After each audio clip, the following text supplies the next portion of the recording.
He's not here to go talk about it.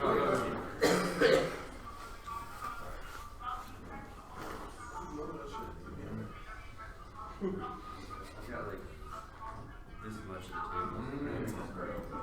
So what are you doing tonight? Are y'all not leaving the table? So how you celebrate? No one now, so it's special. What have you been doing?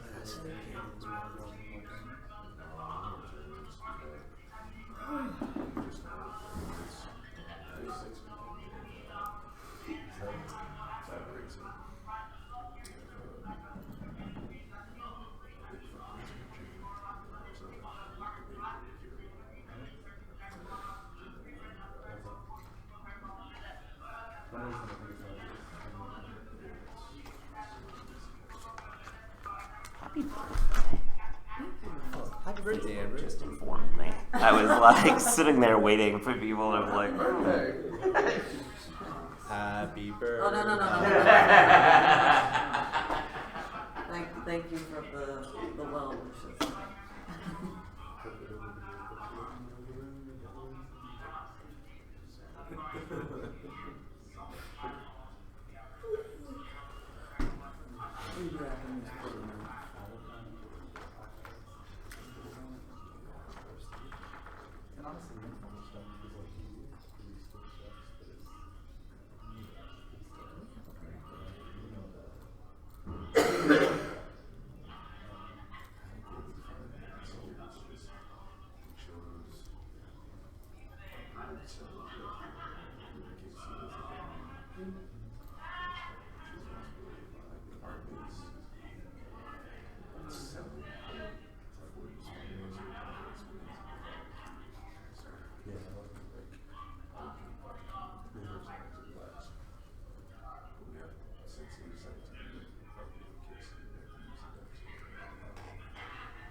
No. Five's almost there. You're the bottom. Don't run too far.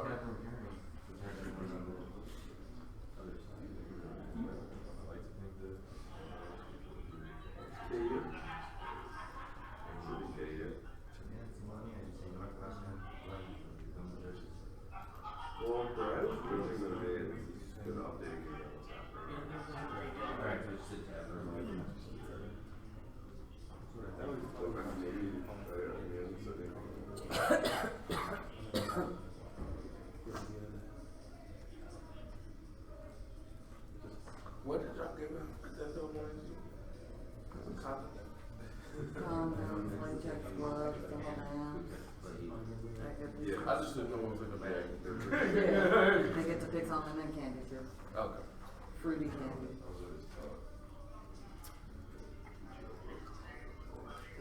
I've started calling them Shanae and the finger guns. I decided that if this debate shit doesn't pan out, they just want to make it.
Is he awake? Devon. Shouldn't be.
You don't trade this.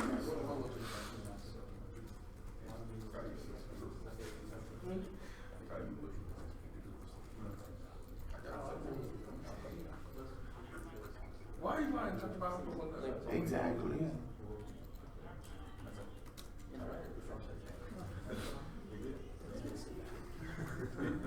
I don't blame you. I don't blame you at all.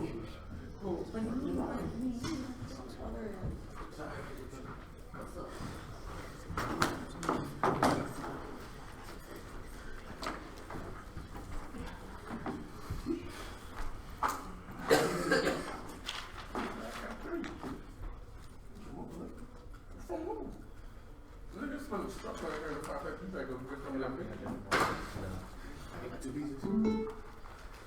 You sure that's all you want?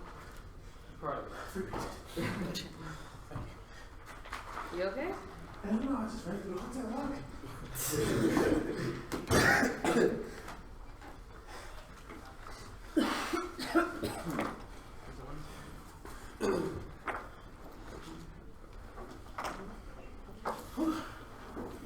Did y'all send it?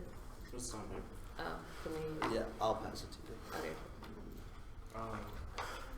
Just let me know when you get it. It's fine. Alright, all the judges good. Carry, y'all get it. That's the right one.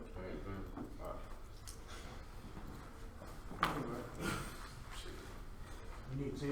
We'll go. We got it. I need another one.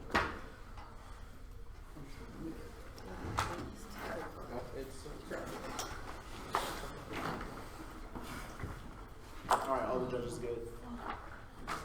KR, y'all good? Good.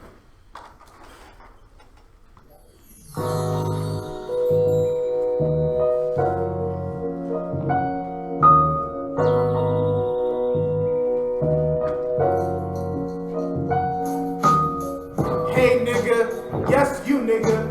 What's care for a nigga who's never been cared for? Because care you doesn't exist since you were younger till now. It's been countless years of antagonisms when they try and read your entire life, tell you an illiterate nigga, till when you go to your predominantly white school and get told that you are too dumb to excel. Hey nigga, yes, you nigga, the one who's wondering what is care for niggas, because care to you doesn't exist. Everyone's care has always seemed to look like manipulation, from the rapes and the bruises to the hits and the bruises. Hey, nigga, yes, you nigga, the one who's wondering what is care for niggas, because care to you doesn't exist. Father said he won't raise no faggot. Mama said you won't amount to anything, and you felt all alone ever since. Nah, nigga, that ain't care. Care ain't fake. Care ain't trifling. Ain't never been against kinfolk. So what is care for niggas who ain't never been cared for? Black hair is a particular type of potential operation. What he's caring for is anagrammatical black hair. Its strategies to practice sharing of the nonsense, hieroglyphics, the objectives, to share the understanding of society is not a practice much. Other visions of the metaphysical violence is worth through alone shame and challenge when he experienced affect, difficulties born, often experience the torment of interior as interior struggle care. I have a mind here to turn that communication outward. Even if what one is feeling cannot be completely disparate, one can still give force its laceration transfer and constitute a flow, which is only ended through communication that attendance can occur to communicate the laceration, to share the generational individual components of enables endurance. Not the endurance that yields resolution, but an endurance that is louder affirmation of victory, captivity of spirit, soul, psyche, violent without a laughing crying, it is fraud, form for an instance of violation, without language cannot adequately address. Habits must rely on the nonsense sign of institutional care, which got to give form to an affective dimension. The participants share the institutional sign and circulate it between themselves. They remain open to receive the affect, even though concrete meaning is the loss of black hair. It's the practice of attendance. These operative forms of expression enable us to endure the burdensome and bearable seems unbearable, but it must be communicated. Even in corresponding streets, the operation relies on whatever forms of expression enable us sending forth of the hieroglyphs. Sharing, sending forth the strategy of endurance and enduring anti-blackness requires above all the operations of black care. Now see, black care is truly unapologetic. When they say no we can't, we say yes we can. When they go low, we go high, because real niggas don't die. Real niggas multiply. I define my blackness.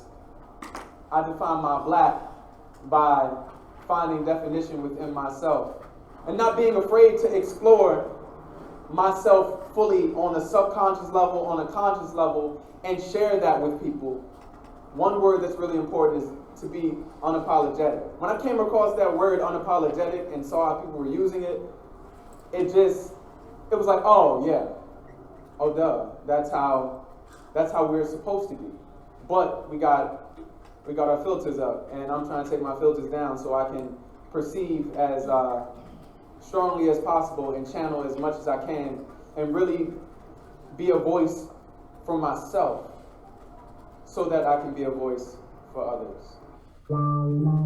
You see, unapologetic is both our kingdom and our prison, our opportunity and our costs, our pros and our cons, our reliefs and our burdens, our pleasure and our pain, our strengths and our weaknesses. You see, the unapologetic black person is in authority. The unapologetic black person understands their situation, understands their position because they situate themselves and wait on themselves. Unapologetic blackness means when they tell us to stay in La La Land and dream of a utopia, we embody our pedagogies. Unapologetic blackness means in debate when they tell us to condone an anti-black behavior, i.e.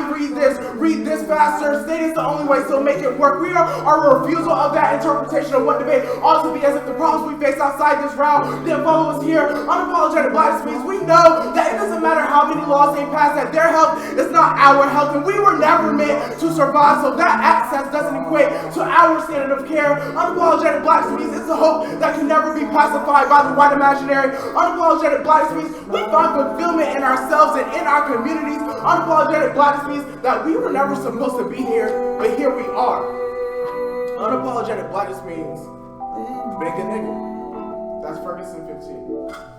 Unification and love of blackness serve as a crucial first step, help revolutionaries to remain self-aware and confident to take action to meet the needs of the collective community and like participate by sharing knowledge and truth about the black condition, creating performances that raise awareness of the current issues impacting the local community, and organize relevant topical seminars, cultivating black love, pride, and solidarity is the ultimate solution to the elimination of 400 years of black oppression. Revival becomes more than a dynamic entertainment when it comes to educational vehicle that is designed to remove those negative influences from the community and move it toward love. Blacks have the power to heal the communities through the promotion of culture, or the ability to define and express truth about oneself, properly trying to become a healing force. See, unapologetic blackness is for all the black people who had to board the ships and take the whips, for all those people who were only counted as 3/5 of a person, for all the people who were killed from Shoemaker all by James Films, for all the niggas who were killed by the scare KKK, for all of you who didn't give up your seat on the bus, for all the niggas who got the dogs leashed on you, for all the people who waited 4 years for your water to be clean, for all of you who got targeted for having hoodies on, for all of you who are scripted as only performance and debate when every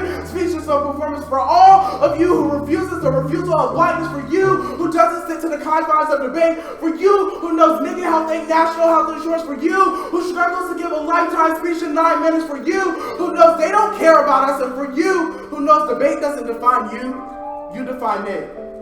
This is for you who waited and still wait for their lies and abuse to stop. This is for you, Anthony. This is for you, Ryan. This is for you, Devon. This is for you, Amber. This is for you, Willie. This is for you, Corey. This is for you, Gabby. Because y'all are all stars. And I ain't forget about all the black people watching. Y'all are all stars. And y'all are all enough.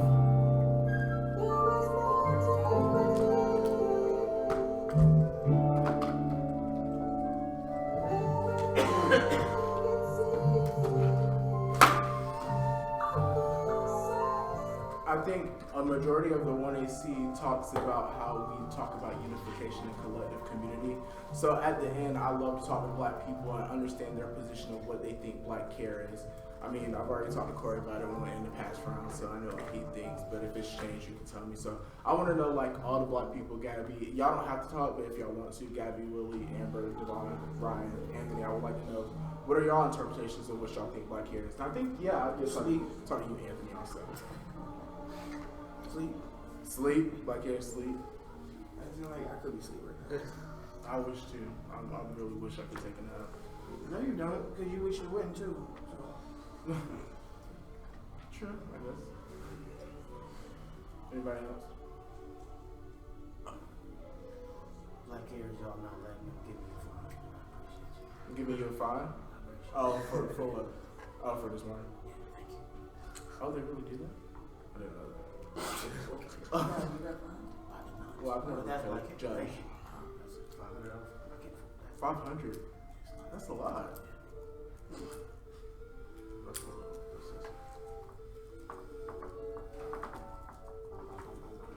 think black care is a lot of things. And I don't even want to really say it all. I want to see see how this unfolds. Yeah. Gabby, did you have anything you wanted to say? I'm good. Okay. I'm good for process if y'all are. Okay. So you said that all debate is a performance. What does that mean? You said what? You said all debate is a performance. What does that mean? Right, so every speech is a performance. What does that mean in the context of debate? Like, how do you evaluate performances? How do you evaluate them? I guess that depends on the people and how they frame the debate. Okay. So everybody defines their performances different, i.e. like there's different black people who read like, you know, policy arguments, and there's different black people who read like non-topical apps. There's different black people who read about. So should the judges evaluate it based on the performance or a method? I think method is good. Okay. Performance can also be a part of it. What does It's not unapologetic just- blackness mean as a method? As a method, I mean, I can't really answer that question because there's prior questions to the question you just asked, like, what does that look like for every individual is different. So I can't prescribe, like, how my unapologetic blackness might look like any of these black people are Right. you I understand articulate. that unapologetic blackness can be anything, but what does it do as a method? What does it do? It depends where that person is situated and how they define and how they feel like they're situated in the social structures and how they wanted to defy that and strategically navigate that. So what does the AF do in its method then? One is what? What does the AF do? Like, I- what is your method? Well, I think my method is like my reading of the 1AC because I think that's my way of protesting debate and also speaking out against forms of violence that are in debate. So That's what it looks like to me. So is the purpose of the AF or what the judges would vote for if they vote AF to protest the debate community? No, the purpose of them voting AF would be that the pedagogy of unapologetic blackness is good. How do we evaluate the pedagogy of unapologetic blackness if unapologetic blackness can be anything, look like anything, and is different for different people? Right. Well, that would just get into we can have that debate for one, and for two, we would indicate that the methodology of unapologetic blacks, you just have to win that there's something problematic with it, or with the performance that we do is uniquely bad. Right. So if unapologetic blackness can look like, different things, like you said like one example was doing policy debate or doing a performance, because performance can look like different things. How does the judge evaluate your unapologetic blackness versus my unapologetic blackness? It's not evaluating or a metric to say that you're not unapologetic enough or you're unapologetic. Well, you said the judges evaluate based on a performance. It's not saying that your unapologetic blackness is wrong or my unapologetic blackness is wrong, just that unapologetic blackness is a good idea. Okay, sure. But if it's about evaluating based on a performance, how do they tell which performance is better? Right. I said it's not just a performance solely alone. I said it's also about the methodology. They're not mutually exclusive. Sure. On your Ferguson evidence, it says that black self-care leads to revolutions. Do you defend revolutions, and how does that happen? We'll defend that it leads to stuff like that, i.e. like we feel like there's examples like Topsy, for example, who like have her form of unapologetic. But what will that lead to? I need like an example, materially. Like Topsy, how she stabbed the master in the back when he turned his back, or like how there's a reclamation process from like you can take like current stars now like SZA, Cardi B, and how they reclaim their throne. When people say Ratchet is bad, they're like, no, Ratchet is good. Thank you. It's gonna be one-off in case.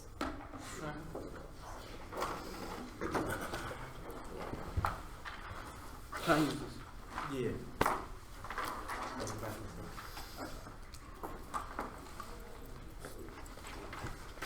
There you go. Take my glasses. Just fell off in the way.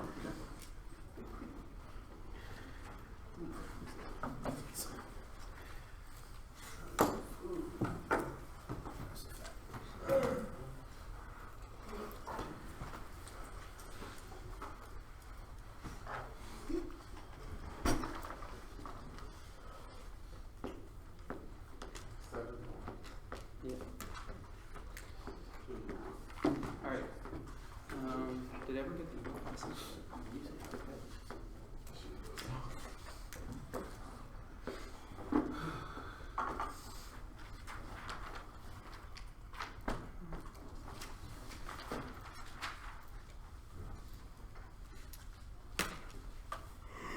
We're all good to go? Mm-hmm. Okay. The idea that epistemic resistance is all that is needed erases the material conditions of disability towards the individualization response. Seekers and sixth attack on identity by social construction designed to liberate individuals constrained by social pressure, attempting to see disability as a product of a bad matching in society and some bodies. So often the case disability also frustrates theories of social construction because the disabled body and mind are not easily aligned with cultural norms, include favoring performativity to corporeality, describing social success in terms of intellectual achievement, body adaptability, and active political participation. The body link physical difference to cultural constructs, especially ideological ones, that make disability superior. Cultural theories abound with the philosophy of the body's text, recent theoretical emphasis on performativity, heterogeneity, indeterminacy, privilege. This embodied ideal of freedom, suggesting that emancipation from social courts and norms be achieved by imagining the body as a subversive tech. These emphasis is not only incompatible with the experience of people with disabilities, they mimic the fantasy found in the medical model that disability are immaterial as long as the imagination is free, describing illness and defect of imagination or will by the theories, and the diseases are caused by mental states can be cured by willpower. Always the index of how much is not understood by the physical terrain of disease, the realized force of the body, and the physical nature of disease represent a reality untouched by metaphor. And their description of the circulation of hieroglyphs as a nonsense sign requires the performance of competency in affective labor. St. Pierre and 13 disability constituted by affective labor, the intensification of competition purposely aviation, those which cannot move quickly efficiently, the first to be cut. Aestheticization gains central stage here, the performance of competency is necessary trait. What is needed for full participation is the director right sort of image, a desirable embodied subject, the phenomenon of working self-traits upon communication, community disabilities are the most obvious examples of disabilities marginalized here, but the project to drive to perform competencies and normalized fashion allows all the same people to be exploited. The current paradigm marks the overshadowing importance of affect, production, manipulation of affect, required contact and proximity, affective labor produces affective feeling of compassion, even a sense of connectedness. The creation and manipulation of affect, eccentric community disability, thus threat the subjectivity of being impermeable to information flow. The common fear and anxiety, discomfort experience, depressive disability, now internal affective labor depends on aesthetically normalized human contact, communication, the productive ability, and the self, the liberal ableism, and the affective labor stretch the conception of a normalized person to unlivable proportions. Marginalization, marginalization is inseparable from the aesthetic of human interaction to the logic of affective labor. All disabilities are now commutative, and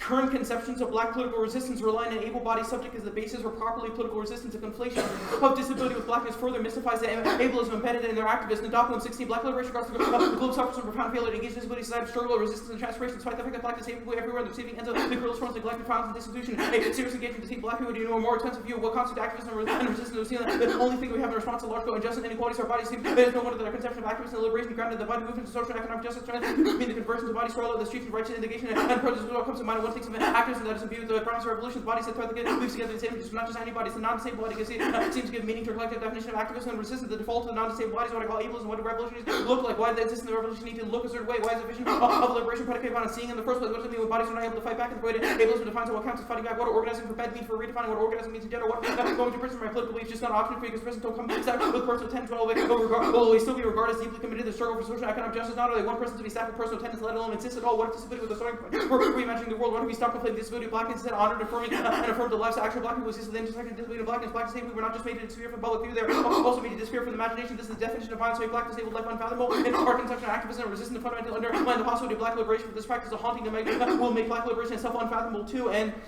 their focus on a future to come through self-creation relies on the capacity for self-management and rehabilitate disability under the rules of coalition, which shames those who cannot overcome. Children 15 the promises that through personal strategies of management, ability can be overcome as a promise of getting better. The pursuit of happiness becomes a prominent message. Well-being becomes synonymous with happiness. A goal for the neoliberal individual. The pursuit of the ruse is that as long as happiness remains just out of reach within the context of disability, is inevitable. The question you'll probably become entrepreneurs and search for the good life. Rehabilitation terms to maximize the capacity of productive ability, retaining happiness, the expectation of getting better. Escape and slow death comes at a literal cost. Those unable or unwilling to pay it are part of his failures, lacking in moral endeavor. People who rely on support the demonization of disabled people not to show self-reliance become widespread. The operation is shrouded in seductive discourse of freedom of self-reliance fulfillment. These references of residents where people with disabilities are cruel optimism draws on hope and delivers very little. Disabled people are joined in the purpose of late Asian therapy to scare off neoliberalism, dramaticate those disabled who can afford to be included. The trope of the able disabled that reigns inspiration but appears to exclude no one. For all the stress and inclusion and self-realization measures have the opposite effect, ever diminishing level of social engagement, becoming socially isolated, reducing the activities they engage in for medical appointments, volunteering. This runs counter to the idea of strong or active communities recapacitating the individual, taking the wider social political context into account and keeping the neoliberal mantra that we are all in this together. McIntyre's case with individualized though hopeful mainstream feeding anxiety occasioned by insecurity create antagonism toward people with disabilities. Again, generation that knows it's not getting better demands scapegoat the rational image and say people willfully using impairments to gain access to scarce resources. If only they could be put into place, all would be well. To place the widely shared fears that living on is not equate to getting better, and the impact is internalized ableism and psychological violence. Campbell and the psychic life of power must be traced in the cumulative turning of a subject against itself. The process of subject formation cannot be separated from the subject who's brought into being through this very subject-defining process. The history of having called to injurious names and body of the words enter the little crafted gesture. Bend this point how these slurs accumulate over time, disseminating their history, taking on the semblance of natural configure and restricted reality. Predicting that it should be possible mentally separate by existence with the existence by disability, possible on type of Cartesian tools and the simplest efforts being this for embodiment, but also disregards the dynamics of subjectivity formation. Whilst the outputs of subjectivity are variable, the regard experience of impairment within an ableist context can and does affect formation. The self-fleshly detachment appears locked in the state with negative views of impairment. It is the assimilation that matters. The subject assimilates what it is to be disabled. Whilst morphing ableist imperatives performs into hyper reality, being disabled by unwillingly performing ableism, disabled people become complicit in their own demise, reinforcing impairment as an outlaw ontology, and the alternative is a radical failure in opposition to the affirmative affective potential, which is key to survival. Cola Rofer and 14, the aspiration with progress, moral emancipation, and happiness, attempts to articulate the optimistic futures of the moment when every citizen feels happy. Happiness is a troubled notion. The promise of happiness is cruel optimism, establishing structures of dominance, policy, positive energy, recruitment logic says you should be happy. The promise of happiness used to justify the oppression of the disabled through ideologies of ableism consistent to liberal individuals, and the possibility of envisioning utopias illustrate the harmful impacts of attachment to positivity. Disability challenges theories of disabled identity that argue the positive affects are necessary to foster affirmative understanding of disability. Symbolic violence embedded in recruitment of positivity offers the opportunity to think about disabled negativity can make failure useful for epistemology. Disability is richer failure. Disability is infused with negativity. Negativity is a critical strategy for ideology for cure, rehabilitation, and overcoming the inflict violence. Disabled energies make possible the desire for survival. The compulsory nature of optimism, hope, and success precludes the realization that failure can be a form of survival, veiling the norm for Christians to imagine other goals for life and for being imagined signs of solidarity, where an optimistic future creates space of abandonment for subjects who will never be offered the fantasy of the good, like disabling the normal forms of knowing can offer resistance to grow hope that directs our desires into an evacuated future. Now the case. There is presumption, there is no reason articulated to vote aft. The ballot is not essential to their method to generate self-care, but links to all of our offense arguments. The next argument is parameters. The aft should have a clear way for the judge to delineate between one method and another. 2, a metric for evaluating which method is better. They have no definition on the way that they articulate self-care. That was all their cross-ex argument about way self-care can take multiple different forms. They will never measure that or who has engaged with that, which means that their formation of debate never really classes back into arbitrary distinctions on the behalf of the judge of who has performed or embodied the methodology better, which necessarily recreates the scripting onto different bodies as less or more normative, which recreates violence. Now, black women are placed within an impossible position of forced community labor for survival, but simultaneously blamed for this is capitulation to anti-blackness. This dual remedy has deeply politicized the gendered nature of their labor. Harmon succeeded with work labor comes to fuse absent gender differentiation. Black women's labor falls aside the kind of black bush strike. Black women refuse work at the plantation. Neither they featured nor the fight for abolition embrace their labors. Rather than freedom will only ways conceive the remedy the wood filter is firm difficult to assimilate black women's labors within narratives of ruinage or radicalism where exactly the broken mother or still when there's the strike is possible to measure as paradigmatic. Black women contribute their role, their part in the care for the white household. First, before they commute labor necessary for white families at the expense of their own. To submit to interrelation to independence labor with their subsistence, the position that is referred to the slavery and neglected in narratives of certainty and refusal whether this is the impossible domestic fit in what visions encourage her to one. She's still awaiting your survival and achievement. If you intend to oppose another burden of black female flesh by making a placeholder of freedom, still lose sight of how she provides and what your relatives thrive for roles and fixes as a provider of care, which is very mode for exploitation. And there's an affective investment decided in the aft presentation of population suffering or theory without proposed material action placed into a liberal economy of stage where judges / debaters feel an affective resonance and invest in an necropolitical form of inclusion where they fetishistically feel their way into oppression but never do any work to resolve and causing net more violence, which internal link turns our arguments on unapologeticness, fellowship, and 13, the massification of allowing audience identification, the fact of capacity to bracket structure and historical antagonism by having finding a way to connect the feeling of belonging to a larger world to be genre means that the structure of conventional expectation of people rely on very certain kinds of affective intensities, insurance, attachment, cultivate fantasy, the fake belongs to alleviation, social antagonism, expectation, recognition, invite, which will be emotional, literary, each other experience of power and discontent, women's culture with the first or be intimate public, bourgeois, white women, mobilized fantasy, while black and working class and theory based on suffering must feel like in order to have a language for their own suffering. Compassion, liberalism is sandpaper, the racist monument whose social solidity is choosing the intimate sphere of soft supremacy, rooted compassion, the course of identification, visibly exoticizing, diminishing the inconvenient and non-compliant, the promise of naming what appears to collective is created by power, class antagonism, national imperialism, and the law mediated by capital, organized by pleasure, intimate public, collaborative themselves for commodity culture, organized by fantasies, transcending public, intimate with foreground, affective and emotional attachment, located in the fantasies of the common racial logo, recognition, modes of narration, deserve, views, the position of subjectivity, the serve, the convergence of social economic objectives, the code negates all kinds of collectivity, has been a market structure, political sphere of people attached to the by centers of common emotional mark with the historical burden of being partially treated sense of identification, and their argument that unapologetic blackness is the absolute refusal of concern of the world to recreate psychological violence and anti-blackness. Barlow in 16 is the possible development for disruption of civil society within activity. Yes, it will support the end of the world's only ethical alternative. The notion that stability within society of black death produces resentment, which produces internalization, self-help, stage for communal violence at the stand for effect into black movements, the destruction of the society. Failure is only descriptive for the every black resistance strategy. This is the case of internalization of slaves for the enable reinforcing psychological depression. Black people with no means of creating instability at state level. Hundreds of years of political accumulation, see the candles, weapons get their press, expecting to dominate order to forego this sort of fantasy. The end of the world's not possible. Afro-pessimism is too separate from the material resistance. Call for the absolute refusal to conform to social norms without deadly consequence. The very nature of black life is one that requires strategic flinches in different situations. Black life to get before confronted. But a police officer asking for to get unconditionally refused to recognize the officer asking for black suicidal politics is something inherently valuable within black interontological arrangement. This is a strategy for pursuing this organization of civil society. Problem has society's ability to easily script the nature of black resistance. Tactical flinches allow blackness to become 1,000 different villains disguised as citizens. What's the condition of the alternative? I'm not sure what that means. Are you going to go for it or not? No, the alternative is conditional. It's conditional. I guess then my next question becomes when the zebra evidence. It seems to indicate the push to link physical differences to cultural constructs I guess what push did the AF make to physical difference? The lower part of the card says that when you imagine performativity and pure imagination as the relief from mental states, it puts the onus on people to will themselves out of their psychic trauma, which we indicate is a sort of medical model that tells people, think better. You will feel sad because you are not thinking hard enough. You're not trying to be happy. This is how doctors tell patients, you need to think more positive thoughts. I Go guess to I'm yoga, trying to understand light a the candle. internal link to doctors and to the AF. Our argument is that the APS model of unapologetic blackness as a condition to enable sort of relief from psychic trauma or larger communal politics builds itself on this self-help narrative that is paternalistic to people because it tells them that you can be free if you simply think better and if you imagine hard enough, which relies on that sort of mental fortitude to live. Sure, I guess I get that link. But then at the end of the card, it goes on to talk about emphasis on performativity, heterogeneity, and interdependency. I just butchered that word. But do all of those three work co-constitutively, or are they individual things that make up? Our argument, I'm not sure what that question means, but the point and with the reference in which he's talking about indeterminacy and heterogeneity is this context in which performance is something that is pursued by the self in order to Right. It says recent theoretical emphasis on performativity, heterogeneity, and then the third one. Are all those things, like, do they work together to produce it, or are they all individual things? I'm not sure what that possibly means. Our argument should be in the context. Okay, I guess then my next question becomes, the second St. Pierre evidence says disability is constituted by affective labor and neoliberalism. I guess, what do you do to check capitalism, I guess? Our argument is not that neoliberalism is like caused by the structure of capitalism. The point is not an impact like cap bad. Our argument is that the way in which people have to rely on marketing themselves as being the correct form of communication is something that's necessarily normative because some people are not seen as communicating. For sure. I guess then my question becomes, what is the internal link to the AFDIM? Because in the next sentence it says this competition notoriously privileges the able, and before the sentence it says, it gives examples like unemployment, prosperity, and destitution.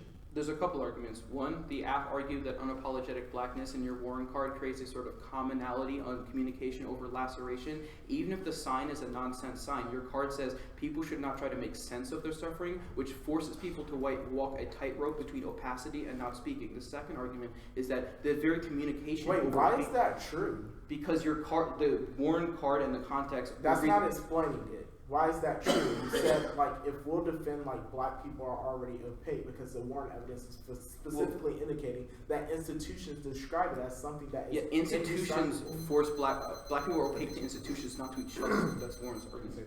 Yeah.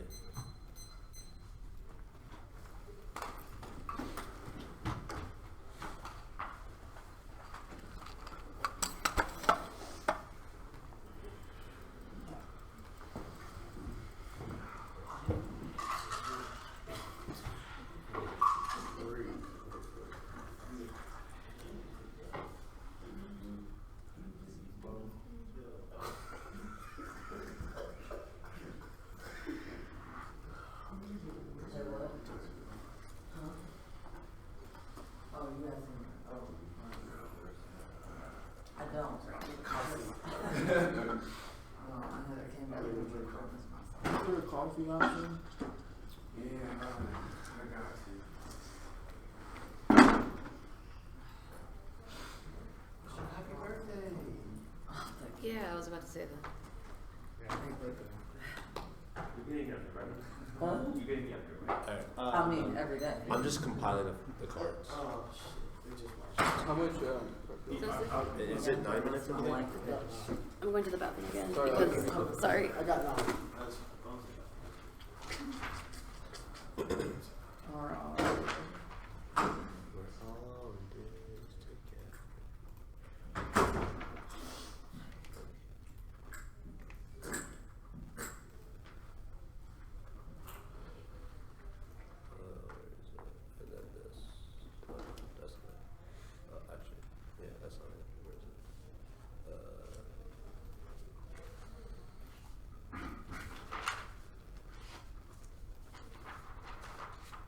Okay.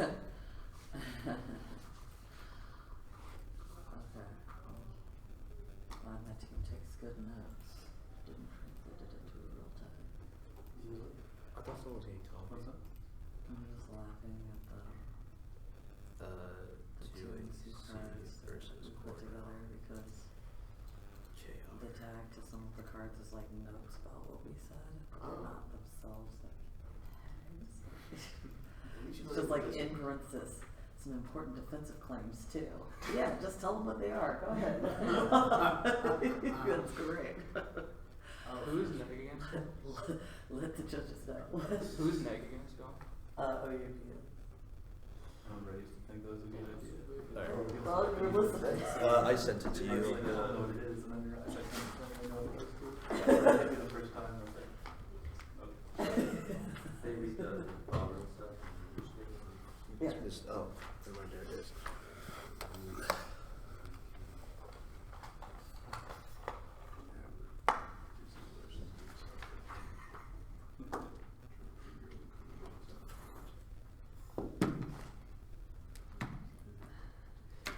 Is there any possible way we can turn the lights off for?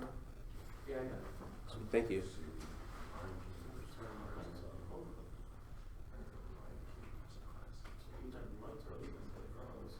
Yeah,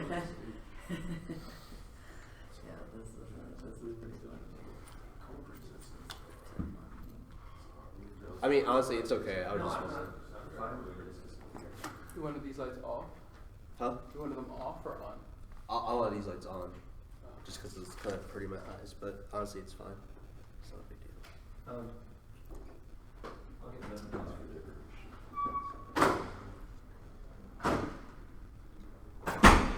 Lighter versus Hercules.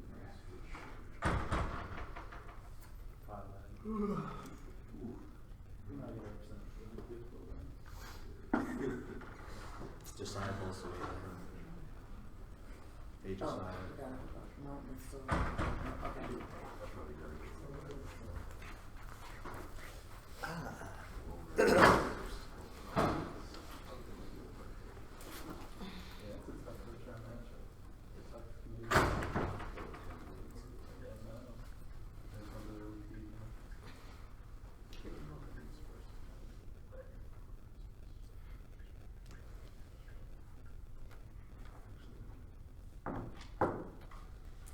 I'm so hungry.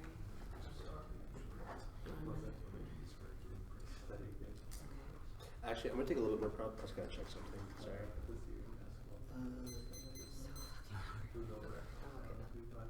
Yes, I'm good. Sweet. That was like 8 seconds, right? Huh? It was like 8 seconds. Oh, yeah, that's fine. It might have been shorter than 8 seconds, I actually don't know. I wasn't. I don't know. You think that's a little more.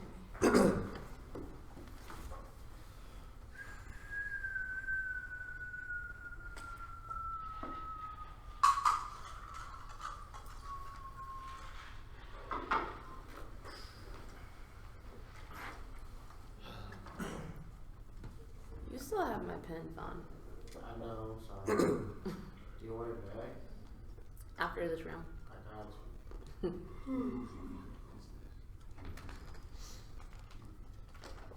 I high-key forgot we gave you this pen. I know somebody did that just turned it, I just forgot. Thank you. It definitely was you. I'm gonna give it back to you. It's a pretty color.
tell him to come, please.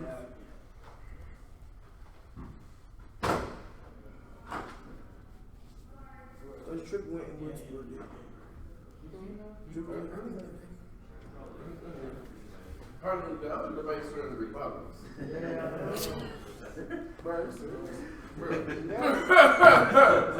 Niggas just give them Republicans, nigga. I appreciate the grace period. Yeah. Comes with the trophy. I mean, it was the one in ours, but they can't do shit until you done. Amen. Amen. Don't worry about it. Did Elijah leave, by the way? Elijah Smith? Why are you asking that? Because I want to say goodbye before he left. Just message him. True, I could do that, yeah. No, Seriously?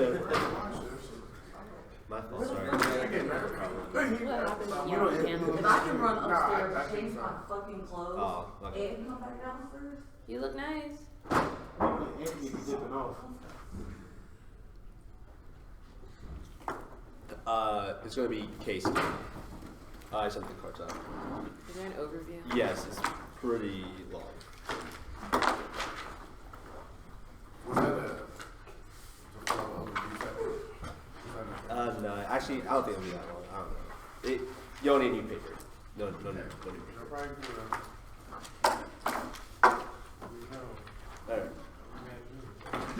Alright, everybody good? Sweet. Oh, actually, look at the timer. Sorry. Okay. Black lives require anagram of care when a fraction of traceable black to trace the soul war indicates that the fungibility of black to become manifest contributing constitutive elements of a person being. Violence passes on to each generation to be reaffirming the last generation that can't be solved, but war indicated was carried forward to not the flesh but the soul. That cares to be unapologetic black. That is done through ways self-love, self-exploration, and community building, which I'll flesh out throughout the debate. Now, what ties these three components of the affect that the app produces that carries itself onto each generation, and realizing that You are enough and you are a nigga. this is the rhetorical capacity to be the end where wins the apparent ontology be because it proves that there's a structural, unique political space that black people exist in. We know this because all non-black people won't say this in the ground. This is a pedagogy of reclamation, a process that allows black folks to take back their blackness, allows them, and you will define what your blackness means to you now. The rule about voting that best provides a method of black hair for the app, unapologetic black, loosely ratchet politics in the dialogue that we had at the bottom of the way. See that vote at the imposition of Green's white imaginary makes a negative counter-revolutionary. Only through the destruction and exclusion of black people can the imagination of black liberation ever be possible. Zion Rigby 2016. Black liberation would mean the destruction of whiteness. White people cannot escape upholding and progressive white people in spaces that have always been the question, how can I, as a white person working for in the struggle of black liberation would radically necessitate the refusal of anyone knowing themselves as white, including well-meaning whites of the dilemma of what white people should do as the true, has the same exhausting function of racism for white people to do. Anything means the whiteness must be centered in a way that will perpetuate and oppress us. Essentially, it is not enough for us as black people to encourage or allow white people to try their hate or address racism. It's necessary to adopt political exclusion. The contending that whiteness has no value role in the struggle of black liberation is necessary to be free. That white people might maintain our power and shaping and dreaming up about liberation and counter-revolution.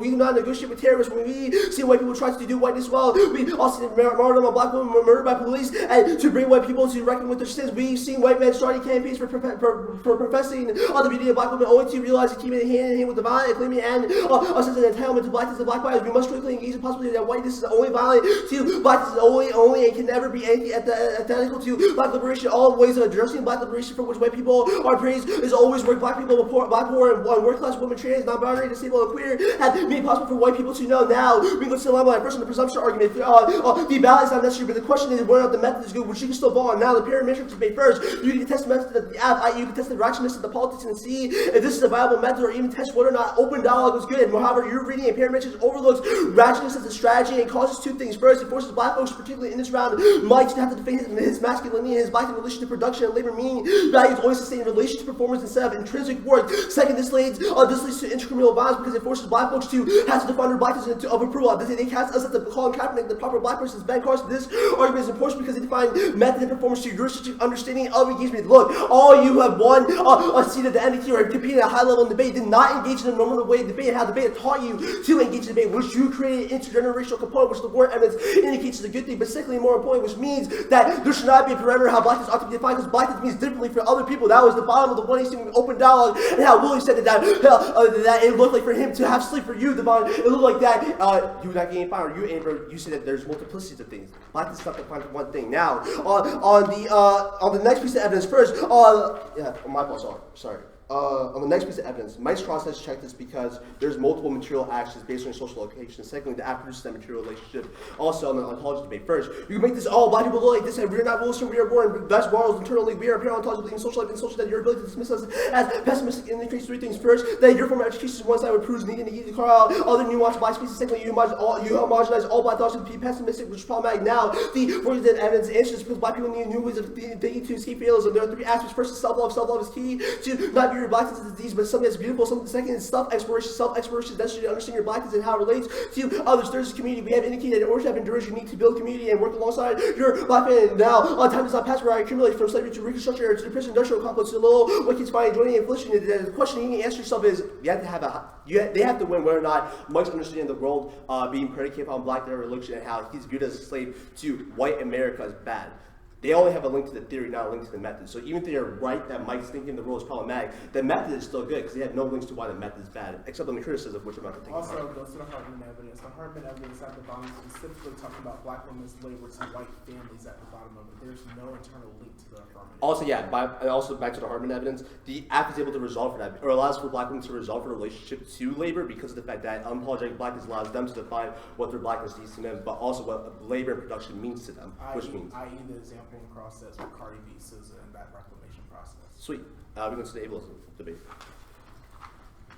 Permutation, navigate the 1AC, the 1AC tension. The absolute particular strategy for black people, and our argument is here, is that there are tensions that the affirmative can never resolve, but we have indicated that the dialoguing process is able to resolve it because it allows for other black people to understand their positionalities and social location, i.e. if you're a black person with a social disability, there's a question then, how should we as a community, or how should black people as a community come together to embrace each other, but also understand each other? And the evidence is going to answer this. The day 17, no human group has had a humanity dialogue. African people, no black person has escaped the negation of humanity, whether in the academy, the boardroom, or the farm, or in the streets. That this might be a powerful justification for us to theorize blackness and very inclusively the desires of dawn. Occupies best blackness or the black body as a sentimental resource and our locus essence. Enjoyment is both founded upon enabled by a material relation of child slavery when trying to make the slave suffering his own. Rankin begins to feel for himself instead. The captive body is exploited as a means to explore dominating humanity. The equation of black people with inferiority, criminality, and deviance was intended to position whiteness as a spirit and innocent, civilized, legal, rational, pure, and pristine. By placing blackness in the dark and primitive, it served to offer positive light in opposition to whiteness. Violent cannot sustain itself simply as a consequence of assertion and reclaiming our marginalized identities as black and African bodies be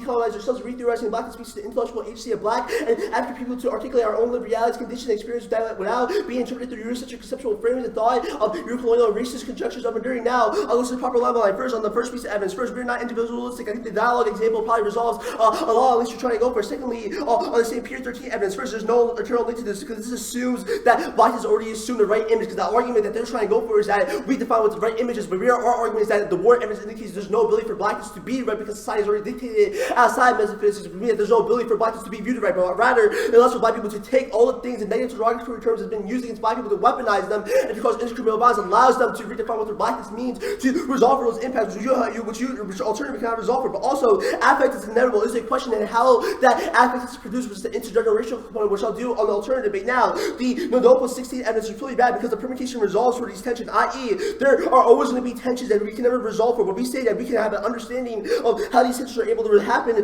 through dialogue and communication, which is our method, which you have to have a link to the method. Secondly, dialogue is able to resolve for this because it allows for the step in the right direction. Now, on the next piece of evidence, we're just simply self-care. No, we're not simply self-care. That was the aspect of how we are self-love, which is the evidence impacts out more because self-love allows for you to understand what you are to yourself. And secondly, that leads to self-exploration, which allows for the nuances of how blackness operates and how that relates to other forms of blackness. Third is community building, which is key because community building allows for black people to have the ability to keep on keeping on in anti-blackness, because the world is anti-black and the world is going to be anti-black. So the question is, how should black people engage? We say, by being unapologetically black. Now, we go to alternative. First, we are not desired of a utopia, but rather we are desired to have endurance to anti-blackness. Secondly, this is the energy argument that I'm going to go for in this debate because of the fact that black people need energy to have the ability to keep on keeping on, which goes to the third argument that I'm going to go for, is that there's future generations of debaters that are going to be coming afterwards. There's debaters that came before us, that are currently here, and are going to come afterwards. That's the intergenerational component that the war evidence indicates how violence is able to pass this on to each generation,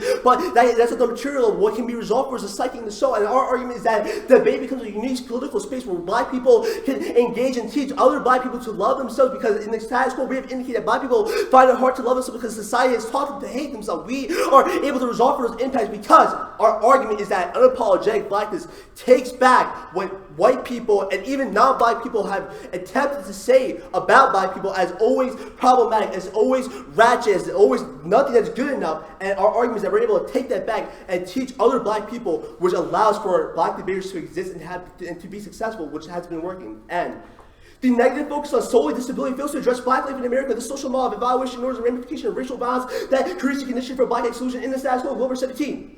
Conversation about mental health is speaking of streaming and social justice in circles and in the world at large. It is all too common to see mental health weaponized to continue and corruption. This tactic is used to perpetrate anti-black that can look like a white or non-black person using mental health related terminology to dodge accountability. It can be forcing black people to explain the harm that they experience while ignoring how they may need time to process the heal from that experience. It can also be in how we talk about health. We continue to leave out black people and our specific experiences in history. These subjects that black people cannot experience mental health challenges. You can mark it as challenges. Just give me 1 second, sorry. I'm good. Okay. So why doesn't the Ziad and Ruby evidence about non-black people not knowing what black people mean not link to you as the 2A? Well, first, this evidence is talking about white people. Secondly, well, in the ununderlined parts, it's about non-black people. Yeah. We can make a claim, right? Why doesn't it also similarly link to non-black people? So my argument is that you have posited a revolutionary idea of how black people ought to engage through the alternative, which is problematic. Why have I done that and not Gabby if you have not done that, but Michael did it? Well, we'll get to that in the 1A. Well, I want you to answer that now. Yeah, our argument is that there's a performance, there's a structural difference in performance, i.e. the 1AC performance was done by Michael, the 1AC performance was done by you.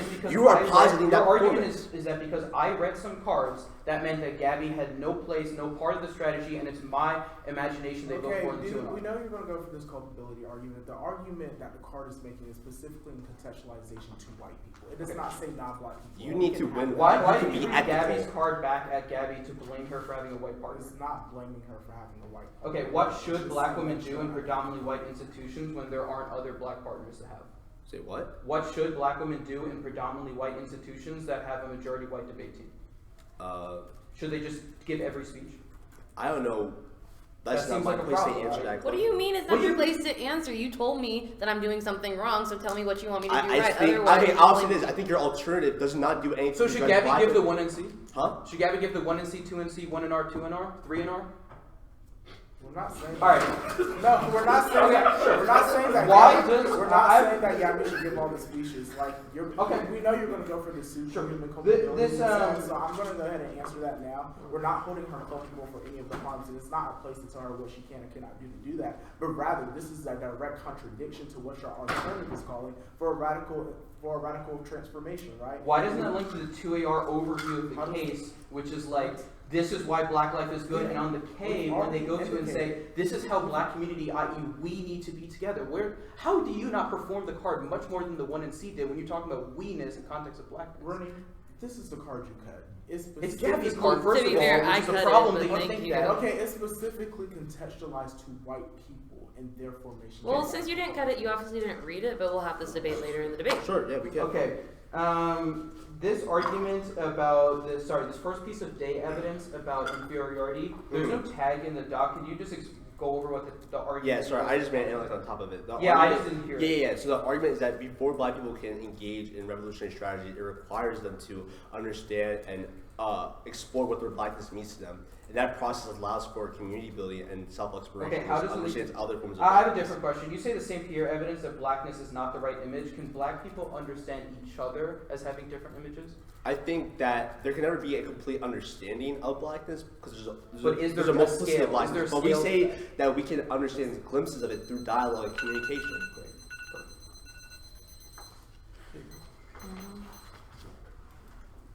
You taking prep, guy? Mm-hmm.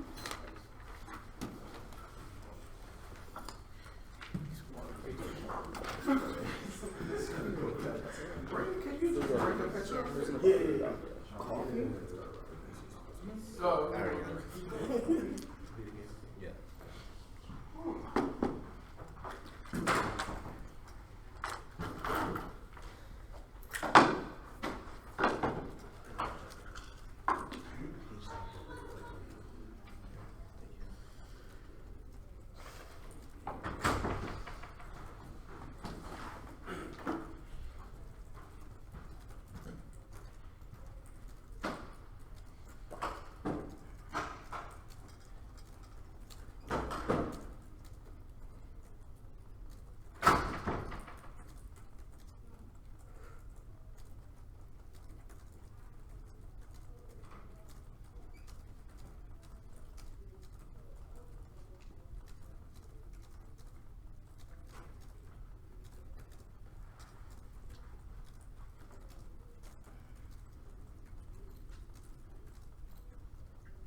Oh, I used 4. What Yeah, am I- 420. Okay, I was gonna go. I'm confused. You want to go to 5? Yeah. Good. Okay, I can keep going. Yeah, I just had to type up on my thing. I'll keep going. Yeah.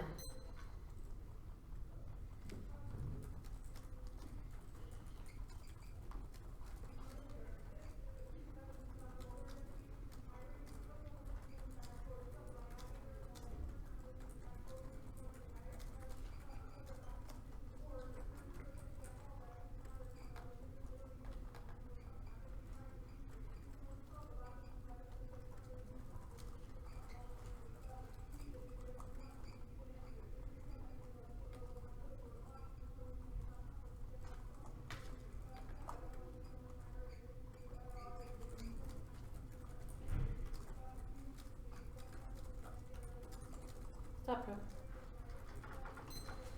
much do you have? I don't know. We had 420 and then just 40 something, like 45. I have 458. I didn't know if that was correct. I thought I stopped at 15 seconds and then used 35 more You seconds, said so I that. thought I had exactly 5. So then 19, 419. So yeah, we could just say 5. Okay. I try to time it evenly, so Yeah, if yeah. I fucked up. I mean, it's 4:58. Right, we're also just not that about prep. Are you both seniors this year?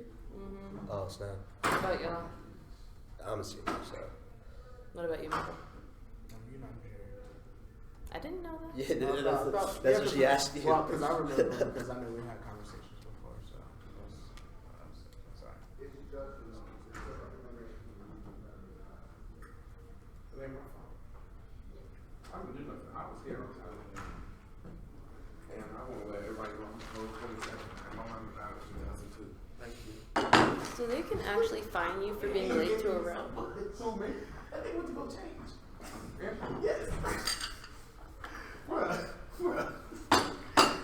Like you went upstairs? Okay, so you That shouldn't be unapologetic. I've been here the whole time. Look, I was here before you. I know you was in it. You I've be been like to be early. this afternoon. I was not that early. I was here like 7:56. I was a student. School was not up at 8. No. He's running my eye open. I was like, oh no. I was like, he cats. Let's go get out here. Come on, me. What's that called? Red alert. Red alert.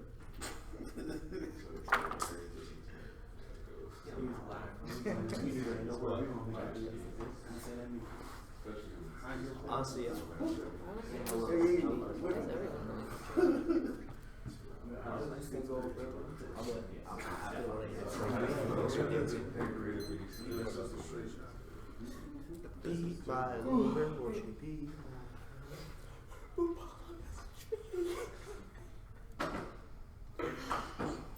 dude, that was hype. I was just like, bro, I can't believe this.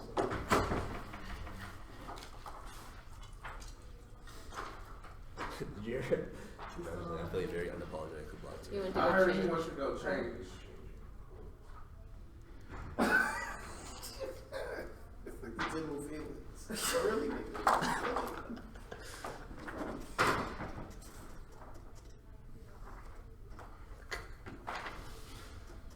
I can't really talk because I started doing this. Oh, do you need some throat medicine or cough drops? What? You said you can't. No. I mean, I can't really talk about Anthony.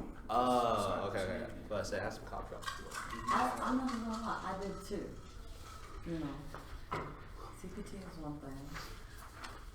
See, I'm But not there, even like, alternative. not, there's a level of egregiousness that becomes a form of violation.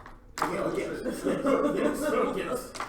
And we I all- feel like at the point where there's multiple infractions. I feel like you get one. get one. Yeah. And then, and then you I go, feel like we could be even more generous. We could get like 3 or 4 and it would still be. Yeah, not every Is species. this on live stream? this is Yeah. live stream. Oh, God. This must be a very intense debate. It's really long. Whoever is watching this debate is like, wow. They can't see it yet. They're just looking at them like, They're what probably are like, they saying? Niggas is meditating before speech. They don't realize that everybody has a different outfit and shit. Oh, shit. Yeah. Man, if I couldn't go home I and don't want shower, to told his ass took his phone upstairs and turned the live stream on. I'm watching y'all.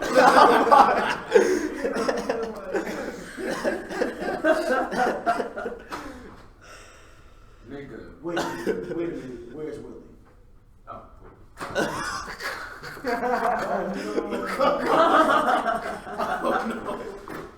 There he is. Thank you, Jesus. Do you want to stand, Gavin? Nope. Okay. I have not stood in like 3 tournaments, but it's gonna be case. Case.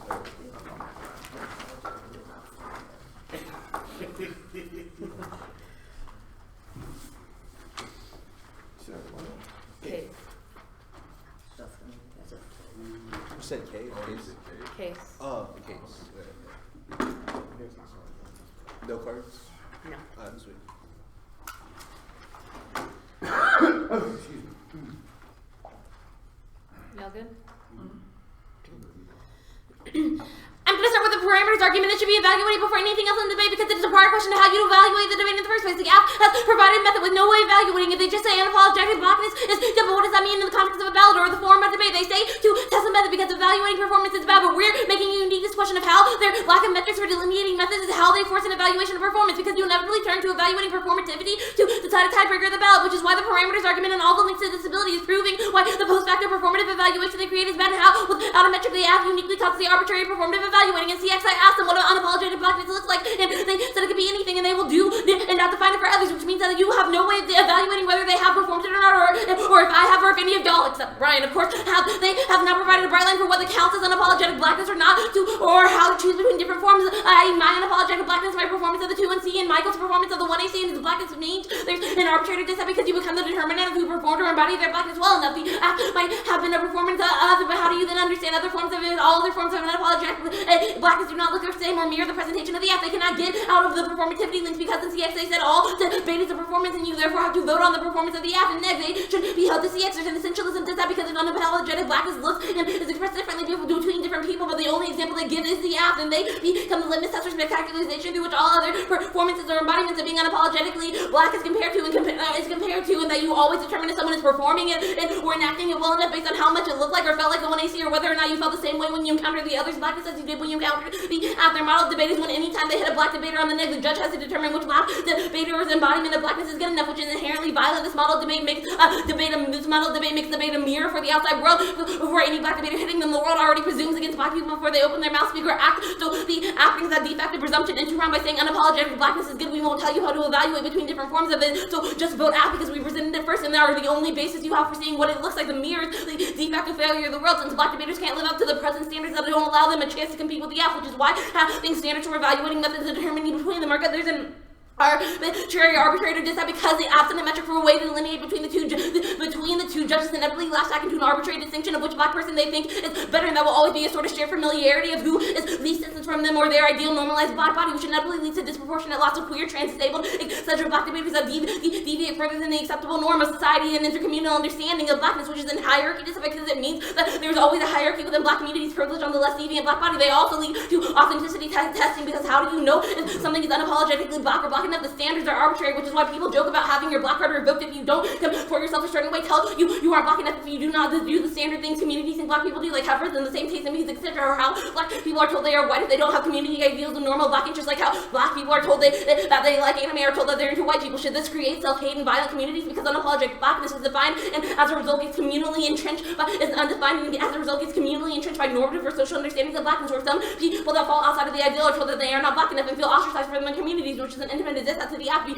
a reason to reject because the method allows for the self-selection of who is authentically in or outside of the black community. Now they give no singular definition of unapologetic blackness because it can be supposedly anything. So ask yourself what happens when when one form of unapologetic blackness is antithetical to the well-being of someone else. They give the example of Cardi B, but what about other black enactments? I.e. Azealia Banks often says she's unapologetically black and an authentic nigga, but with her lyrics, but the content of them are always transphobic, which means they are always there are ways of effectively and personally, there are ways of affective and personal unapologetic blackness being violent to others, which means you have no way of evaluating, which means you should err neg on presumption, because one, they don't defend concrete material outcomes of their method that we can objectively evaluate, and two, there's only a risk that their method is violent because it can't be the litmus test of whether their method is good or not. If those very communications and forms of unapologetic blackness can be problematic. There is also a giant presumption question, because if anything can be unapologetic blackness, you never know if they have or haven't performed it, or if they already have performed it, or if they'll perform it regardless of a ballot. Or so you vote neg on presumption, especially if we win even a maneuvers of the turn. If they do try to shift and say they delineate between types of unapologetic blackness and the one they are, I'll make a double turn here. The ability to delineate between between different forms creates a violent litmus test for who is or isn't properly performing their blackness or being unapologetic, and which leads to self-hate. That's where black people internalize the act, telling them they aren't embodying it properly enough. There's also a resentment this because they tell black people being unapologetically black will resolve the harms of violence they face within civil society, meaning any time they experience that violence, they internalize the belief that it is their fault because they have not been unapologetically black enough, and only if they had tried harder, been blacker, they wouldn't experience this violence, which creates a belief that the problem is themselves and not the world, which allows for the mystification of civil society and violence and further psychological violence and internalization of society's narratives of failure. All of these dissets should form a larger view of the ballot that you do not have the fucking jurisdiction to vote for the act, even if on face you think it can be a good idea, because with no objective metric or any way of telling which black debater has or can embody it better, you inevitably last second to psychological investments of who can communicate properly or on the more coherent register, which is usually non-disabled, queer, trans women, etc. And the result is usually making arbitrary distinctions of who you like better, meaning there will always be a black debater that de facto lose. They force your ballot to be an evaluation of who performed better, which means your ballot will always be violently slotted to make a judgment on someone not bodily performing well enough, which disproportionately hurts deviant bodies, which is why you should vote neg of needing a method and metric for determining which method is better, not who performed that method better. Otherwise, it's how the ballot becomes violent. The ballot becomes violent. The ballot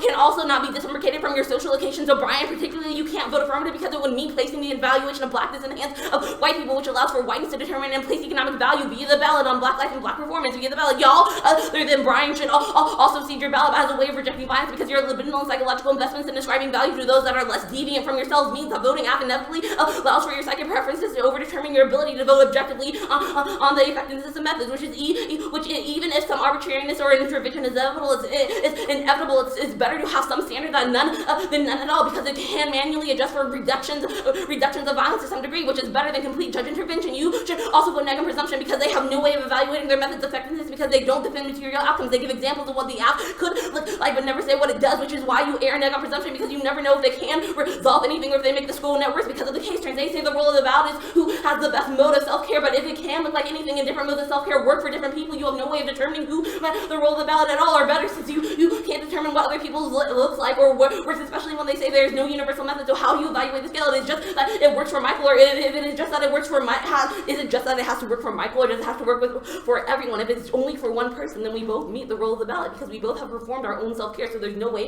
of tipping the ballot unless it's arbitrary, which links to all the dissets. Now, I'm going to go to the ontology debate, extend Barlow. The ability to be unapologetically black is not equally accessible and can be violent. This card is never about ontology, good or bad, so it's not homogenizing scholarship, and instead it says it is very specific to how methods need to allow for retreat or flinches, because to be completely unapologetic means never being able to be anything but. He says that what doesn't mean to be unflinchingly apologetic in the face of society, i.e. black people encounter a cop and refuse to recognize their sorority. Because they are unapologetic, they get shot, which is a solvency take up to the act, because it demands black suicide of politics, which is an external dissent to the act, which is why you should reject their implicit mandate of pure unapologeticism, because it means you can't be anything but. Now, on the Hartman evidence extended, the act can't solve in the context of black women because it can't account for their unique positioning within civil society. Black women's labor is necessary for both necessary and unacknowledged by the world wherever she goes, because she is the mother meant to care for both her own children and those that aren't her own as a way of sustaining her family. They say it's only about black women caring for white family, but Hartman gives the example of black women as domestics, where she works in white households as mammies to care for children in order to earn money to care for others, but she is also blamed for divesting time from her own family and capitulating to anti-blackness by caring for non-black children, yet she was docked pay by those families she worked for every time she had to leave to take care of her own children. She doesn't get a break from her physical, psychological, and emotional labor needing to care for herself and others. Wherever she goes, she is a caretaker, which means her blackness can never be regarded or experienced as unapologetic, because it always operates within a degree of demands for her labor. She can't refuse, she cannot be unapologetic or carefree, which means when black women are carefree or unapologetic, they are blamed as being selfish, not caring for her community, not supporting, because she is only understood and recognized within it, i.e. she can only be recognized or made coherent within a broader structure of society of how they understand her in scripture, which is how they have rhetorically performed violence in this debate by saying that with the Ziad and Rigby evidence, which one they didn't fucking read, that saying that I should lose because Rooney has read the F1 and overdetermines black women's presence because it links to the Hartman dissent, because Hartman says her labor is always already overdetermined by what other people in non-black society script onto her, which means my presence is overdetermined by their scripting of Rooney's presence as being larger than mine, which means that all of their self-care leads to broader coalitions and communities is bullshit because they don't actually, they performatively turn this because they say that black women are responsible for any kind of violence they bring into the community, which also means it should be a double turn with the app because Ziad and Rigby don't just say white people, it also says whiteness as a concept, and they conceded that anti-blackness is also an implicated in whiteness, which means yes, his partner is also a junior partner within the larger structure of anti-blackness, so they should either be held equally culpable or they just say black women should lose because of their like culpable for everything. You ready for concept? Yeah. I guess at the end, I want to start with a piece of Hartman evidence. You said that like black women can't be like unapologetic because if it does, then it leads to like certain like stereotypes, right? Not just that, no. Okay, what does it lead to? Black women can't be unapologetic because of her labor is seen necessary. She doesn't get to be carefree or be rid of her labor because her labor is necessary for the foundation of her society because and her community. Labor as seen and because of society. It's not just the way it's seen, it's the way it's forced also. Sure, so that goes to my question. Who creates this? Is it us or is it the structures? It's both the structures, but Hartman also says it's intercommunal, i.e. gives the example of like revolutions and civil rights movements where the revolution is only made necessary by black women's labor, which is why in the civil rights movement we look to the leaders like Malcolm, Harvey, and Martin, but ignore people like Coretta and things like that because they were the backbones of the movements, that they were erased within those movements because their labor was necessary for supporting the men within them, which means in like your type of revolutions, they're only sustained by black women's labor. That assumes like a notion where the AF is like these people. Why that's like a criminalization of black men. No, it's not a criminalization. It's empirics of how methods of revolution with black women work. No, you can't just say you're not held culpable for any empirical result of how like black revolutions go down. And first of all, you're not defending a particular revolution, you're defending how others have happened, but we're saying that the way others have happened are empirically built off of black women. So either you have no fucking solvency because you're not basing it off of the past, or you just presumption. Sure, I guess we'll have that debate. At the top, you talk about like, is like competition or like checking other people in the community always good or bad? It's not always good or bad. We're saying this is a good version of it. You think checking people can be good, right? Yeah. So how can you make the claim that it can be anti-ethical to others when you give the example of like Cardi B versus Azealia Banks? What do you mean? Like, we're saying that some black women's or some black people's unapologetic self-care can be violent to other black people. That's also not saying all self-care is bad. But how does that link to the affirmative? At the top of the 1AC, we particularly talk about what care doesn't look like in context, and like we understand how. No, you don't just talk about what it doesn't look like. You say it can look like anything.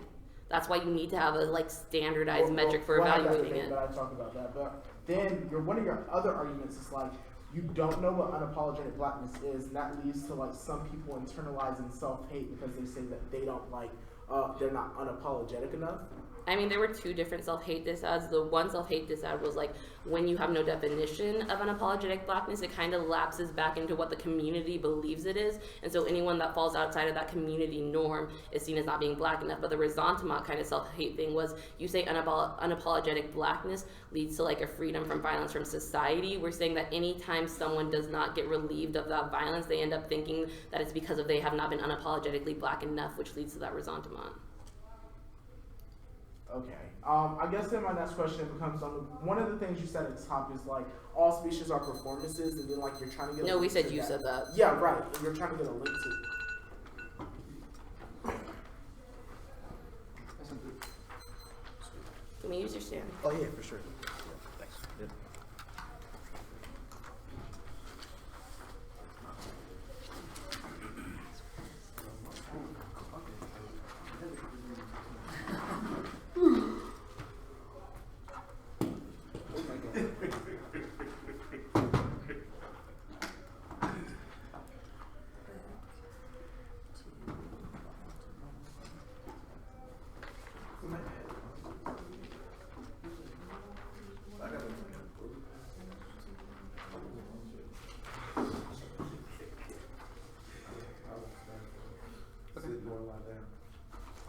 Joe, get the card. Yeah. Order is okay.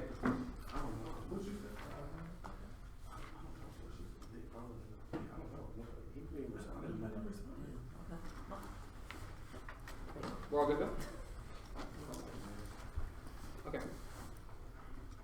The impact any link argument when is ableism regard Campbell evidence that the political method excludes same people create violence most substitute people think it's okay or not or accept people don't have the same people in a political method maintains a corporal standard people who don't look at act like you are not valid which causes the psychic violence under same people against Campbell evidence that this sort of exclusion goes to kill leads over time creates self-hate which in turn turns the advocacy means that you recreate a pedagogy only counts a particular type of black person ensures that your critical budget pedagogy maintains a form of anti-black anti-violence because black person that brings down the form of self-love into a self-hate which in turn turns all their case arguments they cannot weigh because they've indicted the politics of the majority which says that you can't focus on you can't focus on what is good for the most people need to have a method that is something good in the first place. The first piece of data evidence just says that people BTT colonists are mind over arguing about the alternative is a better framework of analytic and able in order to enable the link debate I'll do later in the second part of the card. Either they go for this argument of the white imaginary, which I think they can extrapolate the links to the two-way and all the argument was also answered on the case argument first. I'll go to the permutation debate. You should hold the A first and egg. The one he sees a rhetorical speech we criticize perm. Two, both links to several, which is unethical and disembodied, prevents radical debates or forms of deliberation that are key to the test strategies. Permutation. Two, both through the Ndapo evidences make sense because we win a link argument means you link to the Ndapo evidence that you are for black resistance that foreclose black. The same people which in turns the arguments and there's no net benefit to it in the first place. That farmers who aren't topical shouldn't get perms because they killed debate or shot evidence 15 heard judgment in which the judge said not valid with perms repeat method methodology makes sense in the world so firms on top with firms on by the resolution clear with the negative by competition meeting methodology and the board checking on top with further front takes unlimited unpredictable which the top of the open says unpredictable and limited responsibility by allowing the firm to perform you unfairly excuse the being favored firm because the curse of the foot of the topic is over bar the negative specific link this has a specific firm therefore this good reason trip not available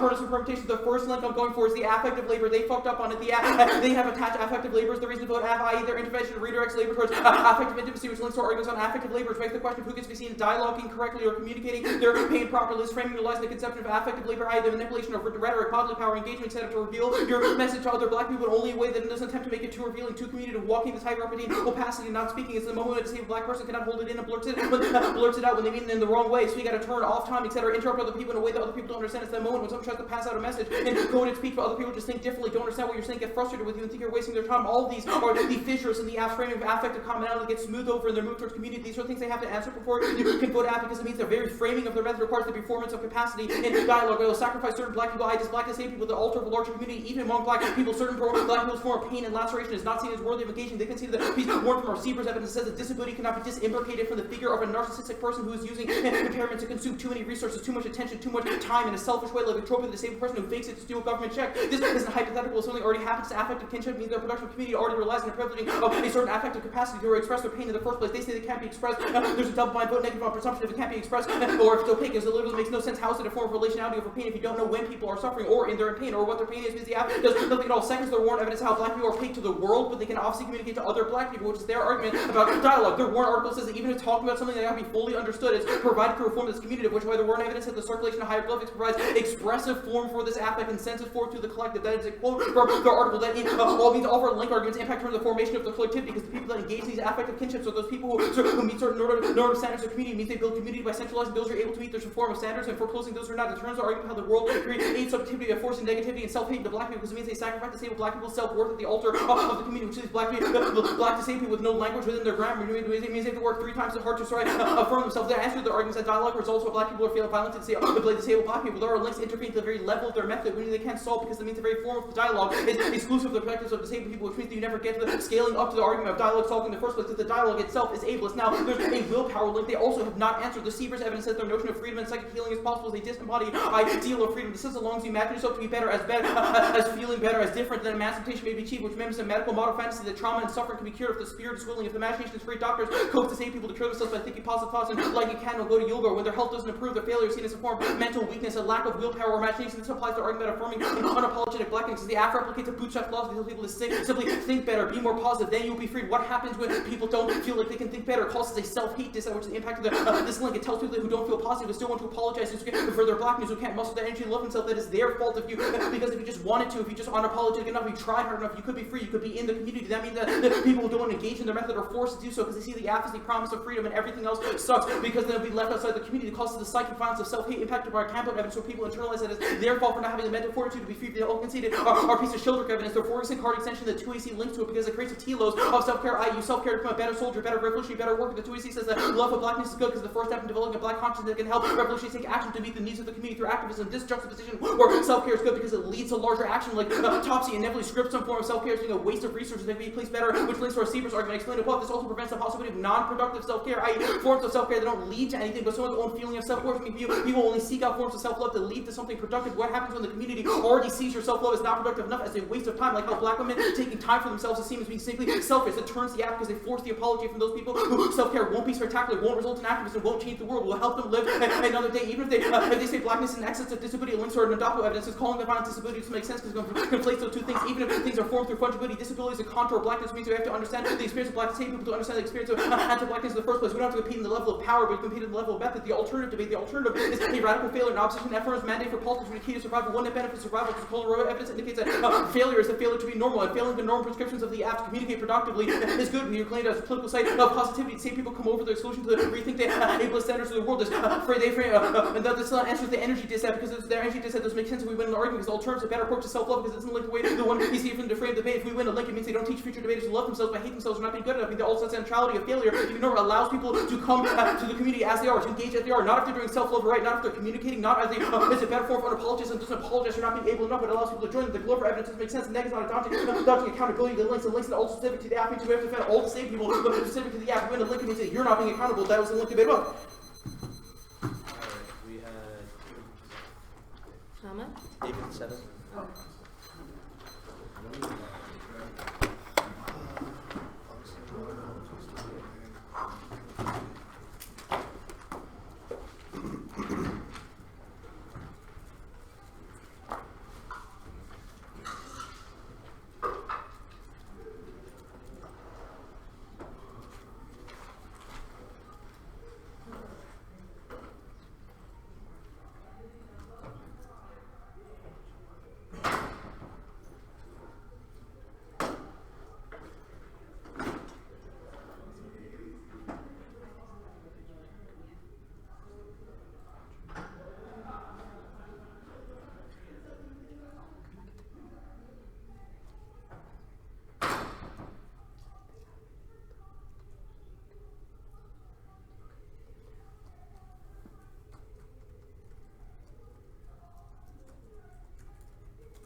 Hey, David. What was the double turn you made on the criticism? I'm not sure. It was right after like affective kingship, double turn, unapologetic blackness can't be expressed. Oh. I think it was presumption, like if it can't be expressed. No, I think the argument is that it turns your arguments with self-care because, well, I'm actually not sure. If it's either what Gabby's saying about presumption, because if you can't express it, then you don't make a community or a collectivity. Yeah, it was. Okay. Sweet. Thank you.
How much time do we have? Like 320. 335. Okay. Say what you all have for us? I had like 328, but I don't care. Are we ready? Put it at 330 then. We're ready.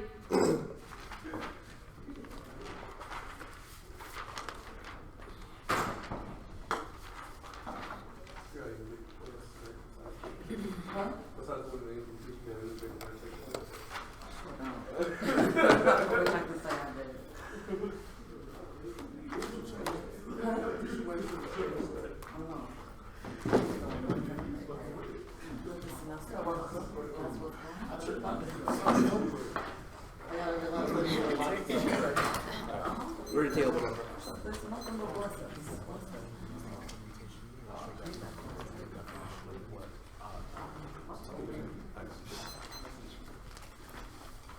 Are you done? Yeah, sorry. So what are y'all? Case K. Is it case game? Yes, case K.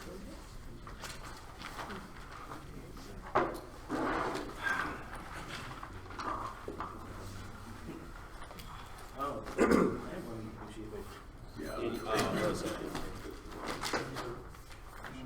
No, I got one more sheet right here. Okay, hold on, what happened? Case K.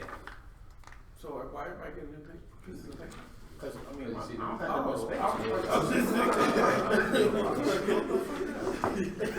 Shit, right here. New what? Everybody get Sorry. Yeah. Sweet, thank you.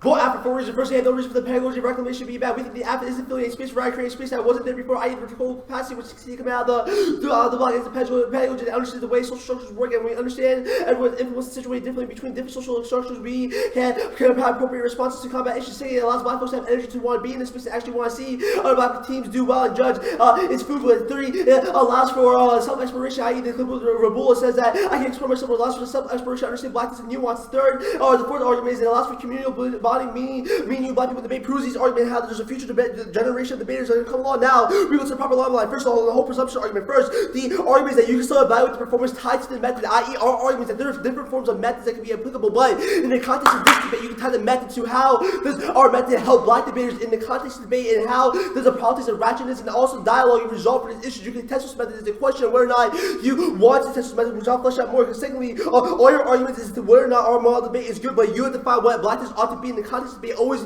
tied to Eurocentric understanding performance and labor through a topical action through the reading of the Rashad evidence. That is problematic because it always forces black people to define the parameters of blackness to fit one thing. But we have already indicated blackness is a multiplicity of things, which probably is an impact to you all now on the arbitrary dissent. First of all, the argument doesn't make a lot of sense because we challenge the notion of what the app challenges the notion of what blackness ought to be, but secondly, more importantly, we define the parameters to some degree of what blackness is, i.e. Mike in the performer says black love is not unapologetic blackness is not like hating other black people or calling people derogatory terms because to make yourself feel good. There are parameters to how blackness or unapologetic blackness operates, but we have indicated that the beautiful things of blackness is nuance. There's a multiplicity of things. Now, on the whole authenticity checking argument, I'll group that with the Hartman debate. Now, the whole argument that there's no definition, I already did that stuff on the presumption argument. Now, the other argument, the other argument that they make here is a result to my dissent, but this argument doesn't make a lot of sense because our argument is that yes, there's an inability to resolve for material relationship that black people had to civil society because the word indicates that black people exist on another metaphysical plane, i.e.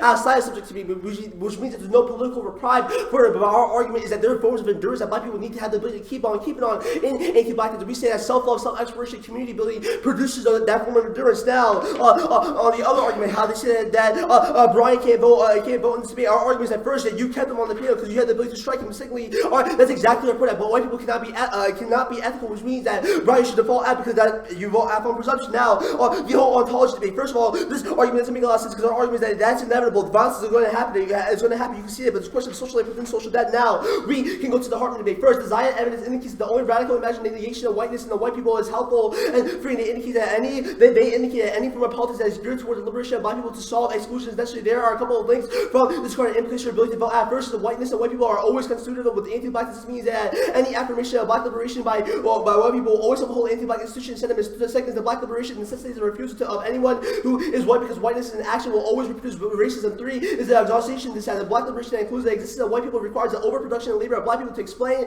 and overwork themselves in discussion with them. With this screening leads to psychic violence that occurs in revolutionary moments. This act is rooted in racism. It cannot be resolved by the United States. The fourth is the existence of a white people in pedagogy and politics meeting to hegemonic president that allows black people as recipients of their benevolence. This turns a negative and functions as a net benefit to the African. The permutation. Fifth is the making and giving power to the white people to shape and dream of black liberation is counter-revolutionary, which I'll define more what revolutionary means on the criticism because it requires an imposition of the thoughts and imagination takes away the other black care arguments because your understanding and articulation will always be filtered through their existence. Whiteness can never be identical to black liberation. 6 is that we do not negotiate with terrorists. The inclusion of white people in the discussion of black liberation has 2 impacts. A, death, murder, and martyrdom of black women. B is fetishization, consumption, and commodification of black women's thoughts and bodies. There are unique impacts caused by the presence of Bruni cannot resolve without exclusion. If we win at the absence, net better without the inclusion of Bruni, then you should vote negative as we are able to resolve 100% of the app value. Risk of these this time they have an offensive reason to include Bruni in the app or the black liberation, but also design evidence never talks about people of color or minorities means that you show them a high threshold, i.e. they need to explain why other people can. Yes, I understand. Just go to the culpability. Also, we go to culpability. This is not a white person. This is not a white person partner. This is a valid politics that your party goes produces per the Zaya. You choose to flip negative, which means Rooney, you felt uniquely embodied to A, criticize black folks, and B, you determine what you think black liberation should look like. 2, accountability is good in black communities. This ensures resolving the risk of intramural politics under Gabby's logic. Black people are forced to sweep violence under the rug. And this is network for black liberation. 3, discussing the consequences of our politics equips us with skills necessary for role building. This is key for internally for education, and none of our arguments assume this now. And also, all of our arguments are a question of whether or not black women's labor should be recognized. By that desire for recognition is what leads to the fungibility and accumulation of the word evidence indicates to be problematic. That leads to openness and violence. Now we go to the criticism. First, you extend the permutation you go to the permutation vote on the 1AC, the 1AC tension. The question that you need to ask yourself is whether or not there is ability to resolve for the multiplicity of blackness. The data evidence indicates there's an inability to resolve for the multiplicity of blackness, but rather there's ability to understand aspects of it and create dialogue, which is key to community building, which means that your shot evidence does not well, all your answers to the permutation do both. There's a unique difference. But secondly, the Rashad evidence doesn't really define what topicality ought to be, but rather we have indicated if your definition of topicality is tied to the use of G, that's problematic because that defines always pragmatic movements as you were saying. Now, the whole ableism debate. First of all, these are all links to the school, not to the methods. Our method is able to resolve for this because all of your arguments is a question of whether or not affect is problematic, but our argument is that affect is inevitable. You have not answered that fundamental question whether or not you can give a moment where affect does not happen, but our argument is that affect is inevitable. It's a question of how we produce that affect, and our argument is that the method of the performance of the one produces that positive affect because it teaches black people to reclaim what the world has taken away from them and allows them to have a reclamation of pedagogy. Now, on the double turn argument, first there's no link because Warren is saying that it's impossible to express these communications to non-black people. Our argument is that black people will always be physically damaged, but also on the alternative debate, they conceded that there's a form of energy needed for black people to keep on keeping on in the anti-blackness. These are why we're requiring a question.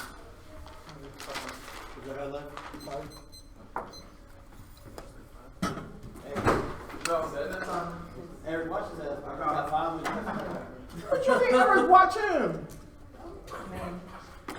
I mean, at least Eric come back. I'm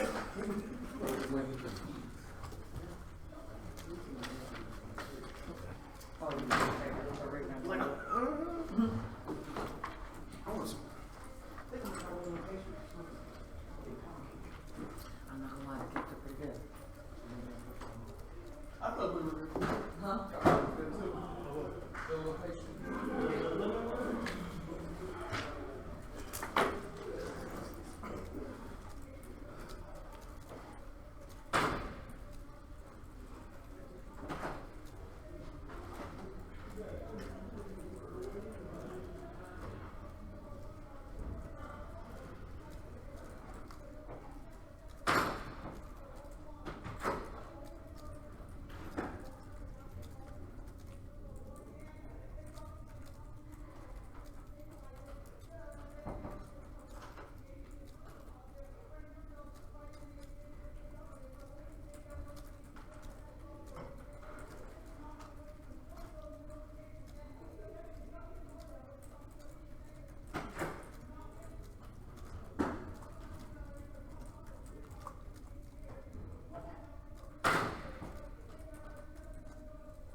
argument at the very end about recognizing fugitivity on the case page?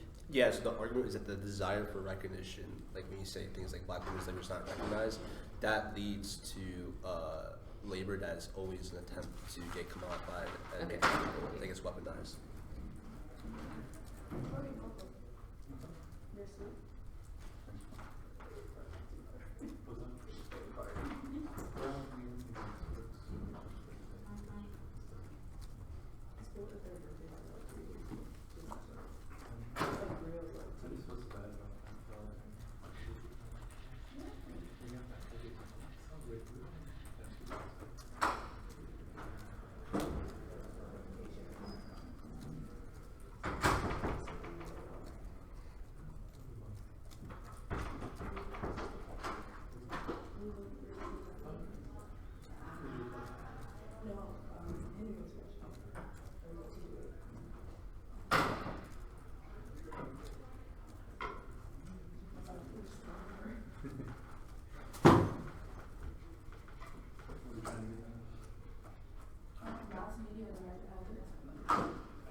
I stopped prepping. I'm just pulling up my Dropbox because of it syncs at different times.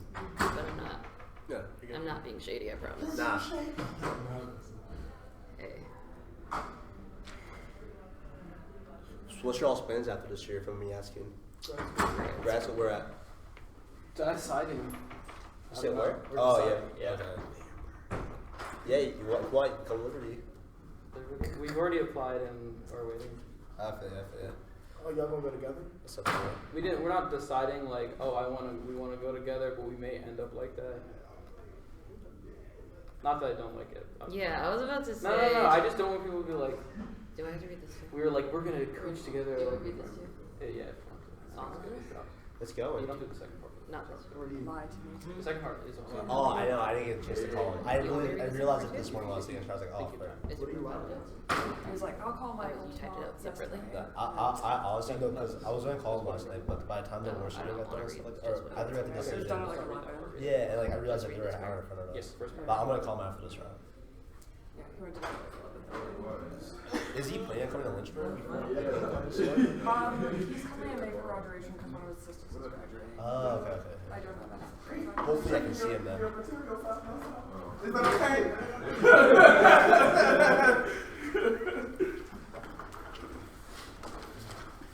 Okay. It's gonna be the K, then case.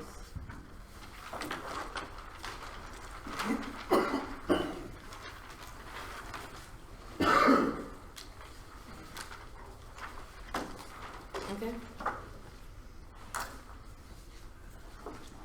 But y'all all good? Y'all all good. I'm not gonna go for the alternative just as links as case strength because I don't have any offense on this flow. Yes, affect is inevitable. The one in our set that we impact in the way that affect neutralizes positive affect is necessary to generate a community. We argue that some people are never seen as generating positive affect because they speak out of turn in the wrong way or in a script that is wasting resources. Even among black people, certain black people swarm of pain and laceration is not seen as worthy of engagement because Seaver's evidence as a disability cannot be disembrogated from the figure of narcissistic person who was using their impairments to consume too many resources, too much attention, too much time in a selfish way, like the trope of the disabled person who fakes it to steal government resources. This isn't hypothetical, but something that happens in effective conditions now, which means their production of the community already relies on a privileging of a certain affective capacity for scripting. Turns the case because it means their reliance on positive affect essential sacrifices those who are scripted negatively as not good enough and doesn't analyze the multiplicity of blackness. Now the telos to self-care argument largely dropped. The app is a model of liberation that is cruel. It puts the onus on people to be free and liberatory if they have the mental fortitude and internalize the self-hate because it tells people who do not feel positive, who still want to apologize, who can't muster the energy to love themselves, that it is their fault because if you wanted, if you were just not apologetic, you could be free, you could be in the community. This means that people who do not want to engage in their method are forced to do so to risk it to or risk-it solution because they see the act as a promise of freedom and everything else that is caused to psychic violence or self-hate impacted by our campbell evidence where people internalize it as their fruitful and having the mental fortitude to be free. And if their only other answer here was the Rashad evidence means that we are trying to criminalize them or curtail them, no, it's just a question that this should be a method, this should be a debate about methods, not that they have to be topical because they've conceded that all debate is performative, whether they are topical or not, but that's a question that it should be held to the method. They do that, they get to permutate, especially when all the links are direct terms to this, and now I'm going to go to parameters about how it's not a method debate. Now, they have uniquely made it a performative debate, not a method debate. Parameters as the applicant get to just provide, just to get to say that they are good, they have to provide a method that with a way of one delineating it from others into a way for the judge to evaluate whether the method has been done or not. We have flagged that these are particularly violent frames in debate in the content of other black people or minorities in debate because they always automatically lose because before they open their mouth, which is just replicating the always already imposed failure the world relegates them to. But now in debate ground because the act refusal will allow you to determine the delineation of methods, particularly when they phrase the method as always already being done by black people, so they should just de facto get the ballot because they presented it first means that any black person that goes against them has not performed it right or first because therefore loses, which is how society outside of Brown already treats them. You not have the jurisdiction to evaluate the debate, so you vote neg as a means of ceding your ballot. You are here in a role of the judge, but their method forcing you to evaluate this debate and perform the role violently and should be rejected. Be ceding the ballot to vote not have the ballot becomes a form of governance where they say it's bad when you don't get to vote on methods if their method encapsulates everything because because the default in the bid becomes evaluating bodies and your ballot signals who's better, who's more valuable, worthy, which is why you vote negative to reject that frame of debate in the first place because arbitrary ability to evaluate means you vote on who you personally prefer, which is informed by libidinal psychic investments of value and capacity, which privileges less deviant bodies and means judges will disproportionately vote down non-normative black people like disabled, queer, trans, and women debaters. You can also vote independently on the results of this their Ferguson evidence and overall contextualization of the app is unapologetic blackness is a method to start revolution and relieve violence, but they have no concrete way of accessing that method, just what it could look like, and that it will definitely solve. But this creates internalization of failure and psychic violence for black people because when they experience violence or can't access the revolution is not because the world is against them, but because they have not been unapologetic enough, because it's the only way they wouldn't be experiencing violence now, which is how the non-clear method of the app, but the abstract claim that they can solve takes out solvency for self-care because it never leads to internalization of beliefs of failure being sustained by their blackness, or their only other answer was that they meet because they say what unapologetic blackness is, but what conceded that one without a clear metric they can always say what it is not, but which leads to authenticity testing and community policing if you are black in it because they don't tell you what it is or how to access it, and two, have not proven why theirs is uniquely good, especially if we win any case turns it. So the Ziad and Rigby evidence turns your ability to get the ballot to or be in debate because they say wide affirmation of involvement in anti-black discussions is violent, which means at the very least they can't get a ballot from Brian because that would involve him, but also reading this in the form of debate and having these discussions with other black debaters opens everyone up to violence because there will always be white judges or spectators, so their frame and understanding of power in this space necessitates the violence within it. They say recognizing black women's labor means it's commodified and inpunchable, but one, that's the status quo, and two, they have rhetorically made it no worse because they tell black women to be silent on their labor and keep on keeping on in the quo by finding ways to exist within that labor and keep performing for others, which means she can never care for herself, which is how the app cannot account for the violence faced by black women. Now I'm going to go to the Rooney and Ziad and Rigby argument. This argument links to our Hartman extension about black women's labor. They still have not answered what black women in debate are, who debate a predominantly white teams should do when they inevitably have a white partner. Should I give every speech to avoid white people ever or being involved? This is the impossible burden of infinite workplace onto black women and the independent reason to vote neg because they have performatively been parasitic on black women's labor in the debate, which proves our link arguments and proves the app's not a form of self-love. It's exclusive to black women because they demonize me for something I can't control, which is Rooney being white. Even if the method is good in the abstract, vote them down, or how they engage it in the debate. Their method being hypothetically good means nothing if they make it violent anytime the black woman is around, or they use the links to all the links to them harder. The 2A is also non-black, which means that they also perform the imaginary criticism of what black liberation should look. We aren't going for the all, which means that it's not Rooney being in the criticism, but a criticism of how the app was bad and performatively bad. Ziad and Rigby said that whiteness is inevitable, which means that forcing black women to be concerned about whether a white person will be around or co-opt her is violent and the opposite of self-love. This makes black lot permanently concerned with what white people do or don't, which is the opposite of the app freedom dream, which turns the case you should read this whole card in the context of what it is saying, not just the mishighlighting of my card that I fucking cut. They've also conceded that it's not about whiteness but anti-blackness, which means there's no relative goodness of but the non-black people of color, that they are all junior partners within society, so they just inevitably script black women for what they control, but they do not implicate their own selves in the anti-blackness, which means that the app is equally tainted. Now they say that checking black people is good. That depends on how you check black people. Your argument is violent in a form of content which justifies black men constantly checking black women for even being associated with white people, which means that they do not form community buildings or self-care. Now I'm going to lastly go for the Barlow evidence. It's just conceded it's an internal necessity app to create a dangerous form of survival strategies for black people because the call to be completely unapologetic means never backing down or retreating in the face of civil society. This was the example I gave about cops, how they ask for suicidal politics when they say I need to be unflinchingly unapologetic in front of the face of cops, and that's how they get shot. Look, they've conceded they don't have any method. There's only a risk of resentment. This isn't all the self-care and community turns.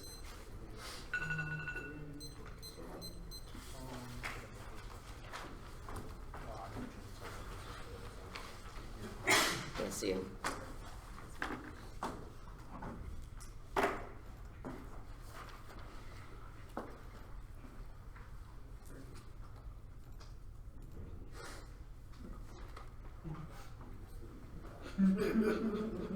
How much time do you have?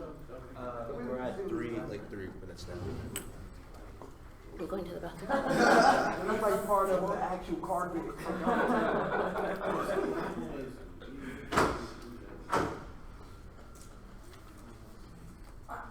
Nah, but we can keep it for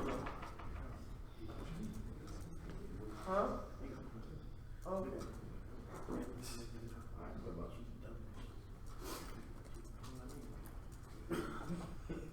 It's I read it's like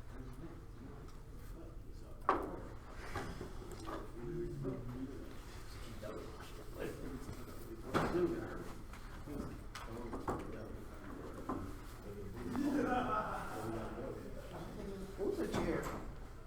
Who's the chair? No. First name, Ryan. There you go. That was the first name of my parent. No, what? Well, my parent had an email. I think Ryan. Fuck me. He said, no. There's so many more qualified people from Ryan? like the president. Like Ryan? I would be that. Emerson is perfect in the middle. Like double champ? I just think we'll walk around with 2 rings on his hand. Double champ? It's all about something.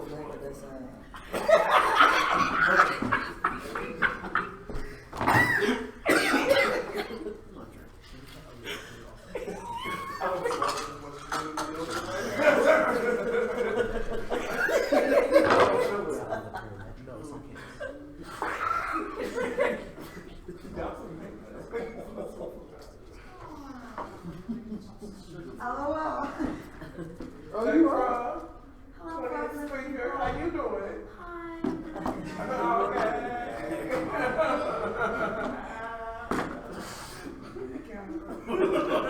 How do you have to hit this?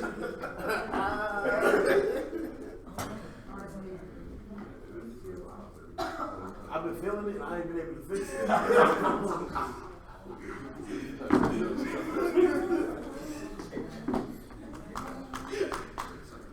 Cornell?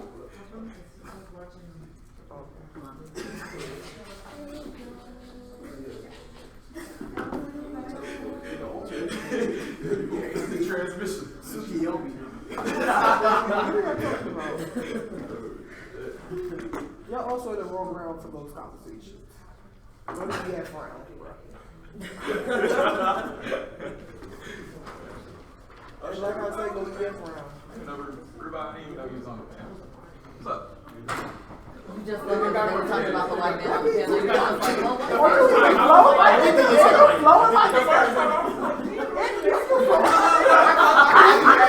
I feel it. I was like, white person. I was like, I ain't gonna lie.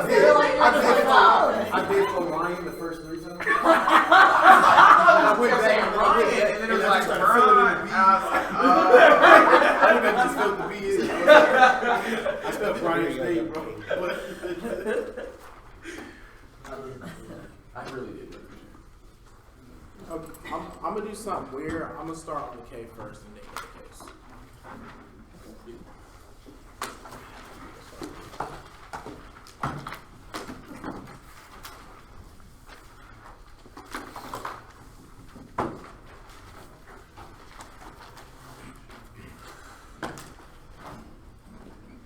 All right, judges good? Y'all good, Carol? Okay. They have no ethically first their idea that the black person speaks out in the wrong way. They get casted out as wrong because arguments that there is no discrimination. However, we hold those accountable for doing anti-black things that can.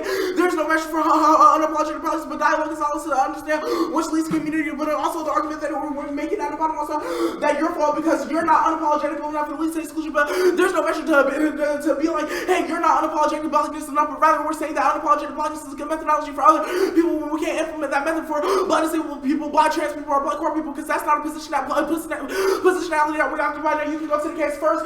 The model that you should vote for the model that best produces care for black people must be wait for the alternative has no implication. The niggas say since they have no way to overcome the leak that they go first, this, that, or any of the arguments that they're going for in cases. This reason why you shouldn't fall negative on presumption or affirmative on presumption. Also, the alternative has no implication. The niggas in particular, which is reason to be skeptical. Even if you don't buy that they can never supply you with good analysis because they never interact with black people in these spaces to see what here is for them. Yes, languages and all in which that encompasses, but our word evidence also talks about the vibration to the flesh that the 1AC produced, i.e. the soundtrack to be played, and the 1AC, i.e. the Stand Tall soundtrack from Childish Gambino, or the sounds from Lauryn Hill, or the piece of Rabula evidence, which talks about that's the intergenerational component, right? Because Rabula is a choir, and an individual, or Lauryn Hill is a woman. Those are intergenerations working through the 1AC. There's two impacts that F is going to go for it. First, they conceded that the reclamation process is going to check results about now. They have no official window to solve the majority of the affirmative. This is the key part. We think the app is creating a space that wasn't here before, i.e. like nigga, the rhetorical capacity that you can see is a pedagogy that reclaims what is ours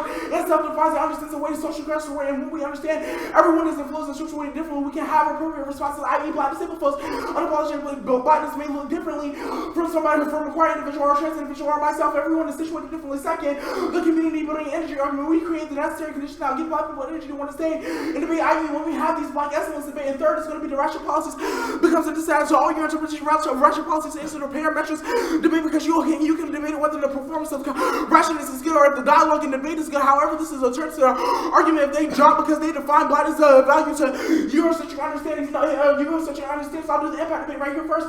Is anagrammatical anti-black violence always outweighs we understand the complexity of how after blackness is first and foremost scripted criminalize all black people, then there is a texture to how violence can all occur intracommunally, i.e. at the top of the 1AC when I describe how the father won't raise no faggot and mama won't send you one about anything. Their desire to wish away negative connotations of disability lies and sensibility measured with black flesh criminality is the framing issue. Quotidian anti-black violence maintains and coherence to criminality. That's the one evidence that we're going to go for now. I'll go to the line. The first thing they said, I want to address first the black women arguments. First they said, we don't, what should black women do? First argument is that you'll call for black lives means that white people. Your call for black liberation means that white people shouldn't be invited to the cookout in the first place. But also, I'm in the argument that they said we lead to black women silencing no, but the argument Chris was trying to make at the top of this 2-1-8 was that affirmative center of black women and academic spaces places hope in the academy, which promises for black women's labor and helps to disguise the parasitic nature of the institution. All black women, you can extend the Zaya evidence that indicates that only the radical negation of whiteness of white people is helpful and free, and this indicates that for any policies that is geared toward the liberation of black people, so exclusion is necessary. First, that whiteness and white people are always co-constituted and white people can never be ethical. Yes, Brian, if you don't think we should get your ballot cool, we should give the others this balance because we think white people can never do anything ethical. So that anything that Rooney produced throughout any of the speeches is never going to be ethical and never creates coherence for black people. Second, we will make the argument that black liberation necessitates the refusal of anyone who is white because whiteness in action will always reproduce racism. Now they conceded the exhaustion disadvantage that black liberation that includes the existence of white people require the overproduction and labor of black people to explain and overwork and overextend themselves in discussion, which then drains them. At least the second policy occurs some revolutionary moves. Can you pull up the counter-interpretation and stuff and the data evidence on the pyramid? No.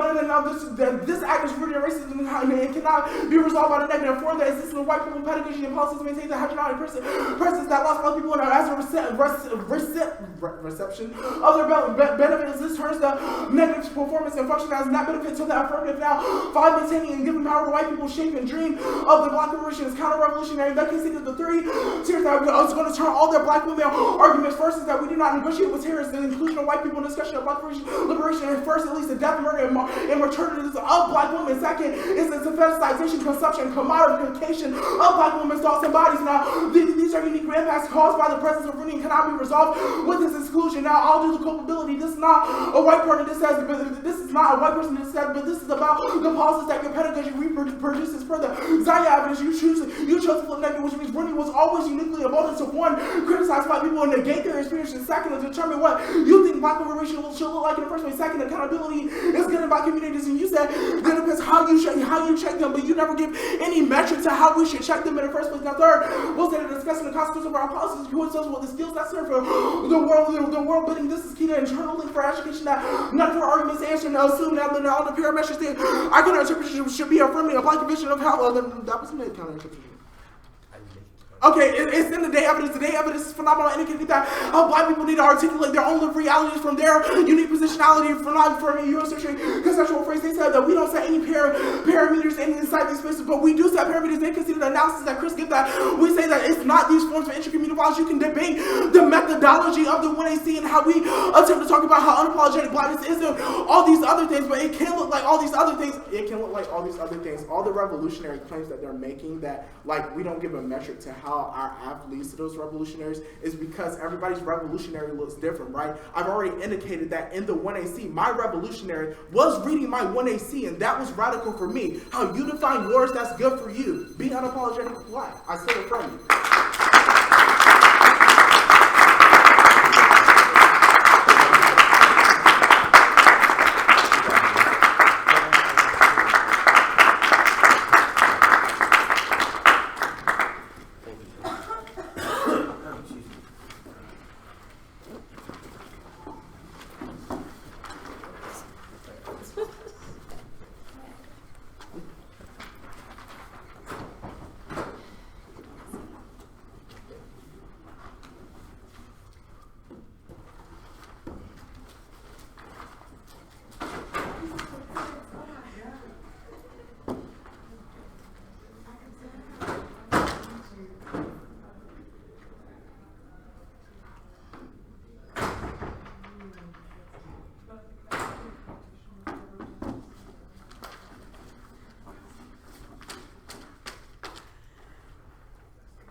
You said what?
Watch me and Ronnie split again.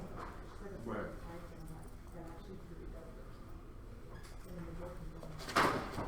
I don't mind being squirrel. I like being a villain.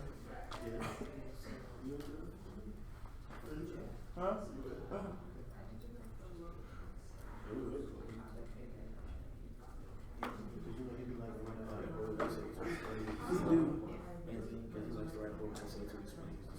One of the bad habits is picked up. I'm hoping not to let that. Because we get on our You gotta pick somebody. This he gonna pick somebody. All I'm saying is you don't pick me.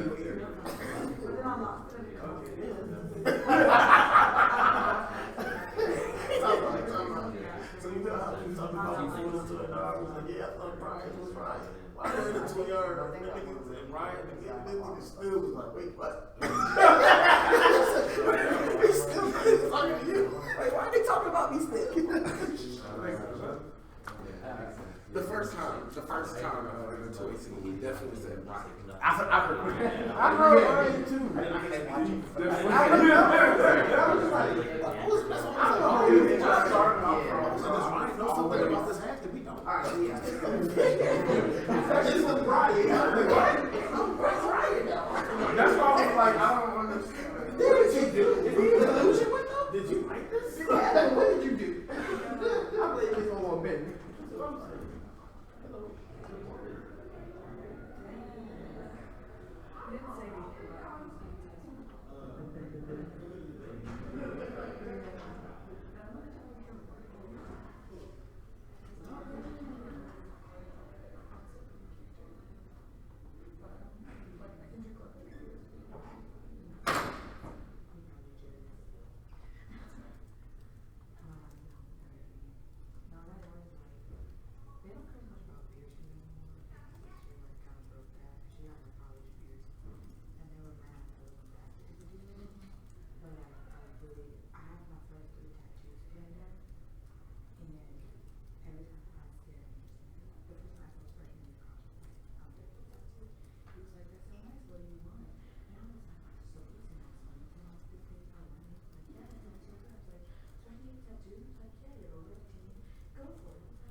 It really was, but I'm gonna go with it. I was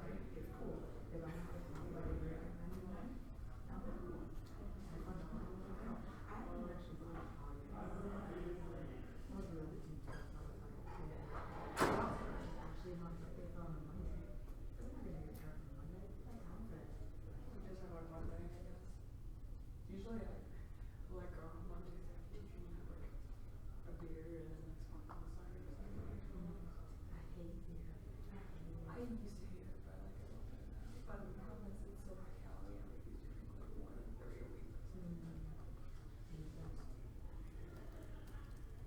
I thought the rest of this week for me is gonna be like I'm not drinking any water. I'm probably not like how I'm drinking. I had a long run on iced tea last night, and I bought her soda, and that really really had nothing to drink.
got all relevant parties?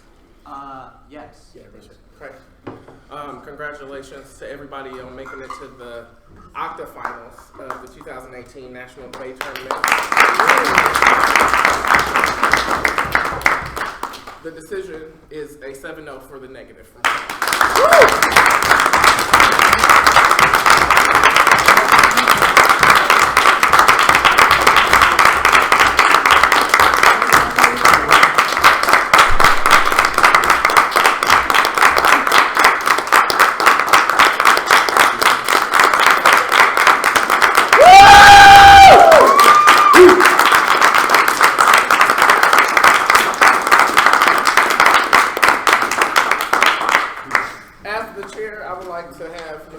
Go first since you took the longest. Thank you.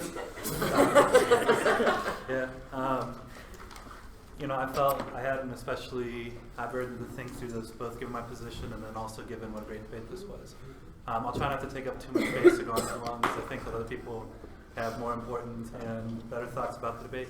But I want to say thank you all for letting me watch you all so much throughout the year, from Weaver until now. Y'all have killed it, and I think you've done incredible things. I think my decision centered in large part around the Resentiment argument, and basically the notion of, if there's no ability to kind of give a contour or a total definition to unapologetic blackness, which I thought was the good kind of extension of Eurocentrism stuff and day and things like that, it also makes it really difficult to figure out how we kind of develop a framework for kind of thinking through affective resonance that can also deal and account for unique subject positions like Black disabled folks, queer folks, and things like that. I think the argument that that's not the subject position you occupy and so you're not qualified to speak to that is something I definitely feel, especially as I think through everything in this debate. But I also think I have a real hard time defining ways that it would not be used to kind of produce that. Other things I kind of thought through were the Barlow evidence, which I don't think is a huge part of the 2NR, but something the 2NR definitely makes a big deal about, tells a pretty good story on, and I thought was something else that gave me kind of some pause in kind of thinking through things. I'll just say really quickly, because I think I do need to speak about this in particular. The Rooney DA is something that I feel like maybe my thoughts are by definition going to be different on. I think that the hardest part for me was how to weigh in as a non-Black person on the participation of Gabby, or how to consider Gabby's labor in the production of the 1NC, in the production of evidence that she cut, and things like that. And I felt, especially in the position that I was in, that it would be very difficult to kind of weigh in and kind of define what counts as her labor, or what kind of counts as her performance in the space. I've got a lot more things that I typed up and thought about. I sat here for a while, and I'll be around anytime to talk to y'all. I'm happy to answer any questions too, but I just want to thank you. Thank you. You want me to? Okay. Also, congratulations. Great season. Great job. Really proud of you all. For me, I'll start with a list of things that I have in the 2AR that I don't have said in the debate at all, or that happened earlier in the 1AC. Vote nigga on presumption. The exhaust DA, never heard that language before. A reminder about the soundtracks, didn't have that in the debate. And lastly, a counter-interpretation to the parameters debate. Given all of these things, I think it just kind of framed a large part of the perception of the 2AR. I felt like a lot of it was new, or arguably a stretch. What I ended up voting on was similar, which my top level argument was the Resentiment argument. I feel as if the affirmative would criminalize Black people who experience oppression and tell them that perhaps that it was their fault because they didn't think of themselves positively enough or wasn't unapologetic enough. I think that this argument kind of manifests itself in three different ways. I think it's on the case page. I think this is what the Barlow evidence is talking about. And lastly, I think this is what the telos of self-care link is about that I don't think is responded to, all of which impact turns or dialogue community building arguments, because it indicates that there's no way by which we can synergize Blackness, which I think is a net decrease in energy. And so that's the long short of it. I think that your best argument at the end of the debate was that we don't negotiate with terrorists, but given what I've said above, I think that unfortunately you are the terrorist in this particular debate. The avenue that I thought you could have won the debate on was the argument about like the power of the word nigga, but I don't have that argument in the 1AR, and so it was really hard for me to do that work for the 2AR there. Also, I don't think this argument is explained in the 2AR for even me to consider going back to the 2AC to resuscitate it.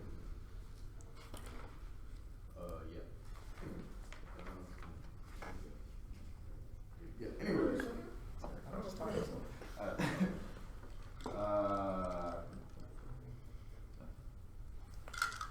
yeah. So I pretty much voted on presumption because I thought that like you didn't really answer the intramural stuff. So I thought that like there's risk that there's sort of.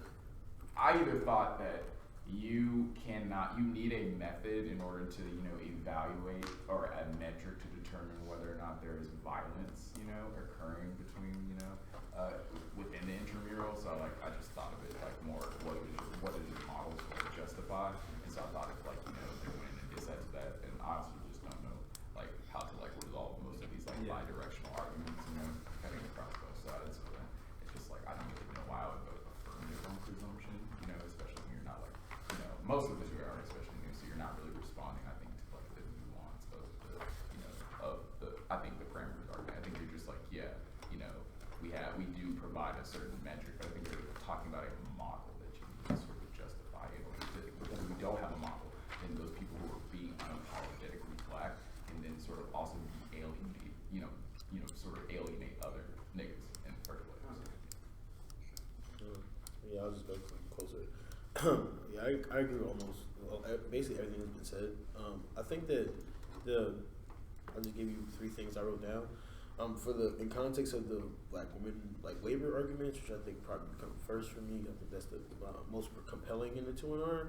I think that you should have just jettisoned this whole like not white partner they said, because I functionally kind of ends up kind of how I think about it. Because I think it's the most compelling offense about what is Gabby supposed to do in a world where like Rooney kind of is just there, not like she got another option. Not saying but I'm just saying, what can she do in the world where like she has to labor? And I don't think there's a sufficient answer. And I think that this impacts and links the stuff to the parameters argument. Second thing I wrote down is that some of the language that you're using the 2AR quantifies, or at least makes the parameters argument more persuasive for me, i.e. Two examples. The first in the 2AR is like, I can't really resolve the links to the decay because, it could be anything. Unapologetic blackness means you love yourself in all ways, whether you're a black disabled person or a black woman, blah. But I think that proves that like there is no metric, there is no way to determine, there is no way to evaluate the differences between the two. And the second rhetoric is that you are like, my performance of my 1AC and the affect that I produce in the 1AC is exactly what it means to be unapologetic for me, which I think also links back to the whole argument about performance being linked to the body and causing psychological violence to people who register affect differently. And I don't think that there's really an answer to this argument in this debate. The third thing is, I don't think that you're really answering, third thing is just impact framing. I just think that the negative impact framing was just really, really sufficient and really, really effective and spot on in this debate. And I just don't think that there was a lot of impact framing or comparison from the affirmative. But those are the main things. I really don't think I could add anything in addition because most of the things I voted for were already said. I'll go real quick. I would first want to start off is that I'm kind of in awe. Like, I think that, like, Chris, your career, like, seeing you from, like, a young novice debater at the Rutgers tournament to, like, now just an amazing like, just growth and accomplishment for you. So I don't want you to take, like, this loss as a justification that, like, your career wasn't worth anything, but more so that it demonstrates how well, you kind of have not formed yourself to debate, but performed yourself through debate. Thank you. I appreciate that. And I just think that I'm glad to have judged you so many times. I'm glad to have seen you, beat people on sarcasm and so on and so forth. Yeah. Thank you. I appreciate that. Yeah. Michael, first round. That's all I'm saying. Yeah. Also, both of you too is like from districts to here. There has just been like a particularly, and this is from me judging you at D8, right? And just being like, there's a lack of packaging, completely different from now. I think a lot of your arguments are well packaged and well kind of like extended through the packaging, which I think makes it just a sufficient vehicle for like driving success, which is good. But let's talk about it. I'm most likely with Devon, but I think that the way I look at it is more so is what offense would I grant the affirmative? I think that the best offense you have coming out of it is what Ryan said, which is the nigga argument, which I don't think really the insides handle too well in terms of warranting and extending it and proving why it has some level of justification, given both this parameters argument and also this kind of like totalizing blackness argument, which is just like blackness is this kind of like cultural perceptions of what blackness is, i.e. the black card revolt kind of argument.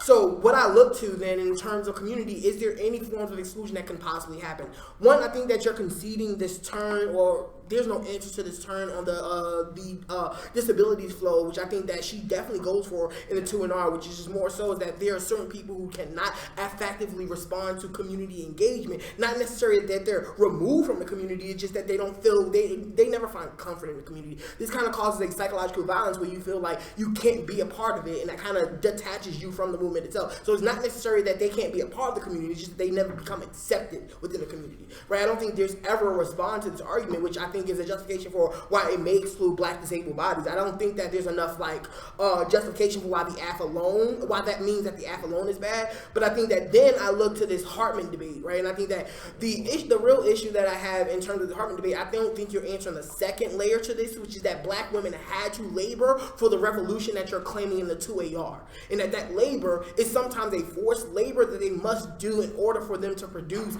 care for other people, i.e. this is the whole idea that like Coretta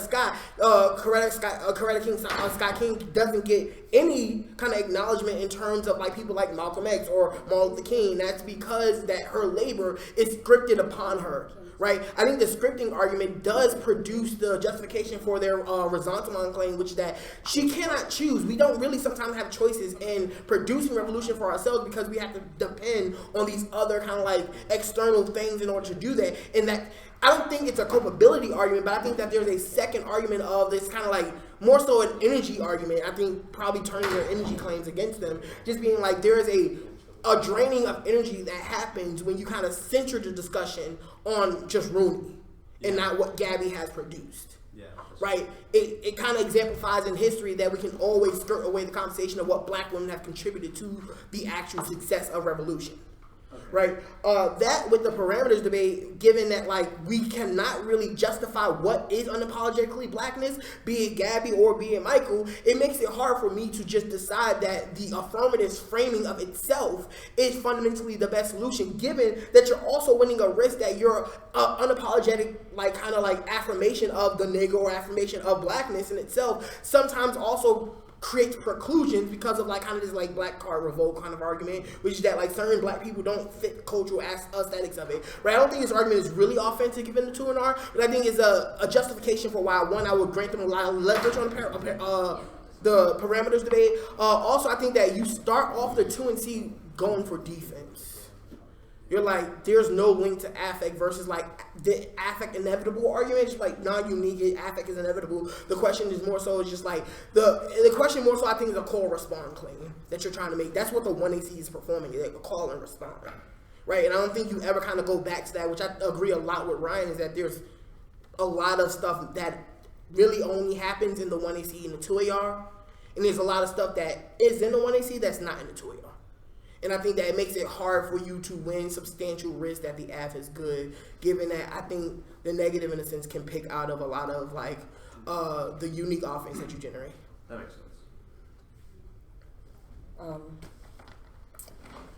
Yeah, not to keep saying the same things over and over and over again. But this was amazing. Thank you and congratulations. Yeah, I think that the only things I want to add, because yeah, I think that the parameters argument, the black women's labor, the ableism of it, and so on and so forth, the negative is all winning, certainly. But one thing I want to say is one way that I kind of look at the debate in a kind of broader sense or a bigger sense is that I think it's just a big turn to positivity and kind of in general. And here are all of these ways in which being like, we can do cool things is bad, right? or produces problems for those people who can't do those cool things, you know? Yeah. Whether that be black women, whether that be people who have to like overcome, whether that be blurs or whatever, you know, all these various things. And I think that there's a moment when I think early on you all you all kind of keep trying to go like the energy disad, and I recognize that the exhaustion DA is actually the energy DA and so on and so forth, but those things just aren't going to get you there. I think maybe this is what, for example, Ryan means by saying, you know, there needs to be more of the nigga parts. But I kind of think that you need to pivot to, like, some kind of theory of pathology, like some way in which being unapologetically black can also account for failures and slippages and doing too much and speaking out of turn and all of those kinds of things, right? Or the exhausted black woman who's, you know, doing too much to care for others. And I think it's like you want to start, instead of being like, it's just that we can all be stars, and, you know, and whatnot. I think if you were telling stories that were like unapologetically black, especially in the face of white pathology, also means being able to be shiftless and loitering and not showing up to work on time and all, you know, where the fuck is Anthony?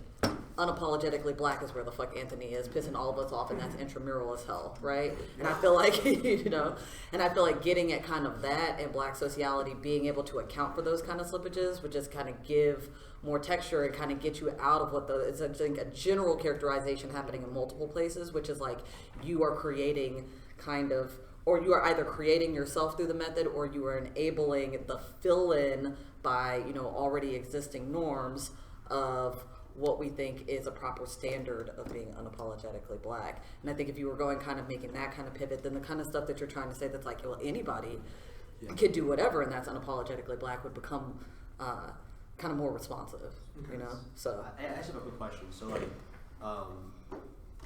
for the 1AR, because I felt like the 2AC, I didn't put us in a great position, but I still felt like we're still in the coin coming out the block. So in the 1AR, what should I have done to make sure to get Michael into 2AR? I think you just got to make that when they're like, here, like example happening in the block of just like all of these figures that just like aren't necessarily very positive ones by, you know, in the characterizations of the app, or like the way that the app is being characterized and being like, no, like that's what we're talking about, and that's why we're talking about larger structures like whiteness. That's why they affect the intramural, because we internalize the pathologizations as being bad, and we're just saying you can internalize those pathologizations as being dope as hell. It's great that you never show the fuck up to work on time. You know what? That does something to the system too. That you're still pretty cool for that, right? Yeah.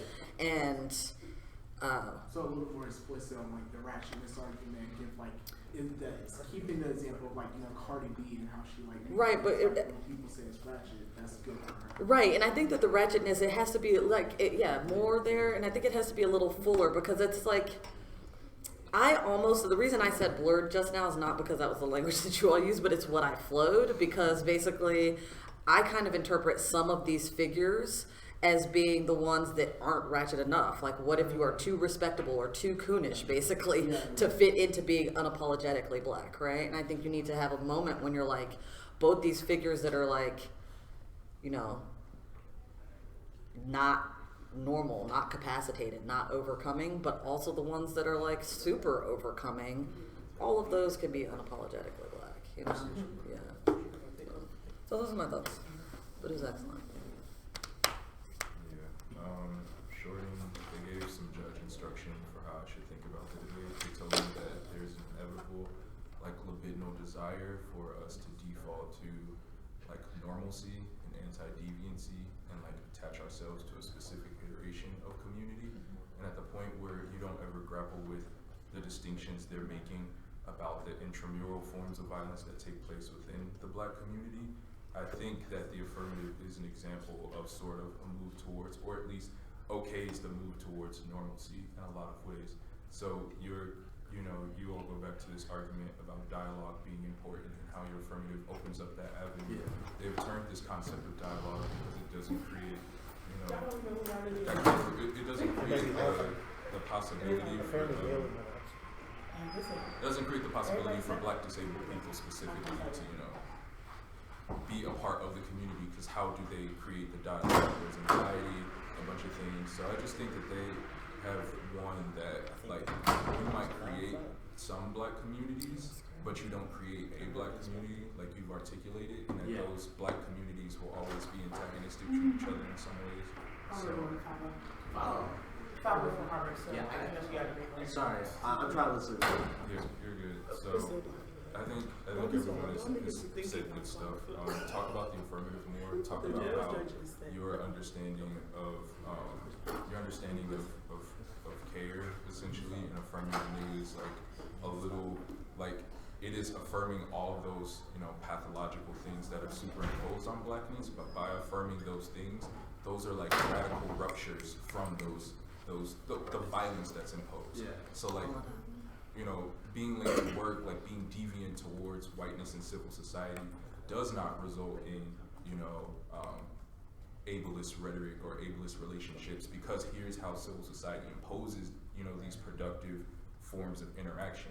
If we're the antithesis to that, then how could that relationship possibly take place? Yeah. I think you just need to stop talking about dialogue and focus more on affect, because affect doesn't mean dialogue. And I think just reworking those examples a little bit that they're giving. Can I get to add to what Takori is saying, which I'm really feeling? I feel like there are two kinds of impacts happening here. Two kinds of links happening here. Some of the links are links to the method. Some of the links are links to vagueness, and those are two different things. And so when the vagueness things are happening, for example, that's the parameters argument, that's the normalization fills in because you didn't really say what it was what, right? Yeah. And I think you need to exploit those moments, right? That seems like there's some kind of implicit contradiction there, because it's either like that itself, I don't know, might be its own form of pathologization, right? Yeah. That there's you're doing too little and you're doing too much at the same time. Hallelujah. Right? And it's like, if normalization is something in the world that we didn't specify enough to like be like, we're anti-normalization, I think you want to just press back on that and just be like, we're anti-normalization. We're endorsing unapologetic blackness. Unapologetic blackness is, right, as Corey's saying, deviant, rupture shit, says no to normalization. And I guess that's what I mean by this pivot to failure and pathology and stuff like that. But it was excellent. Thank you.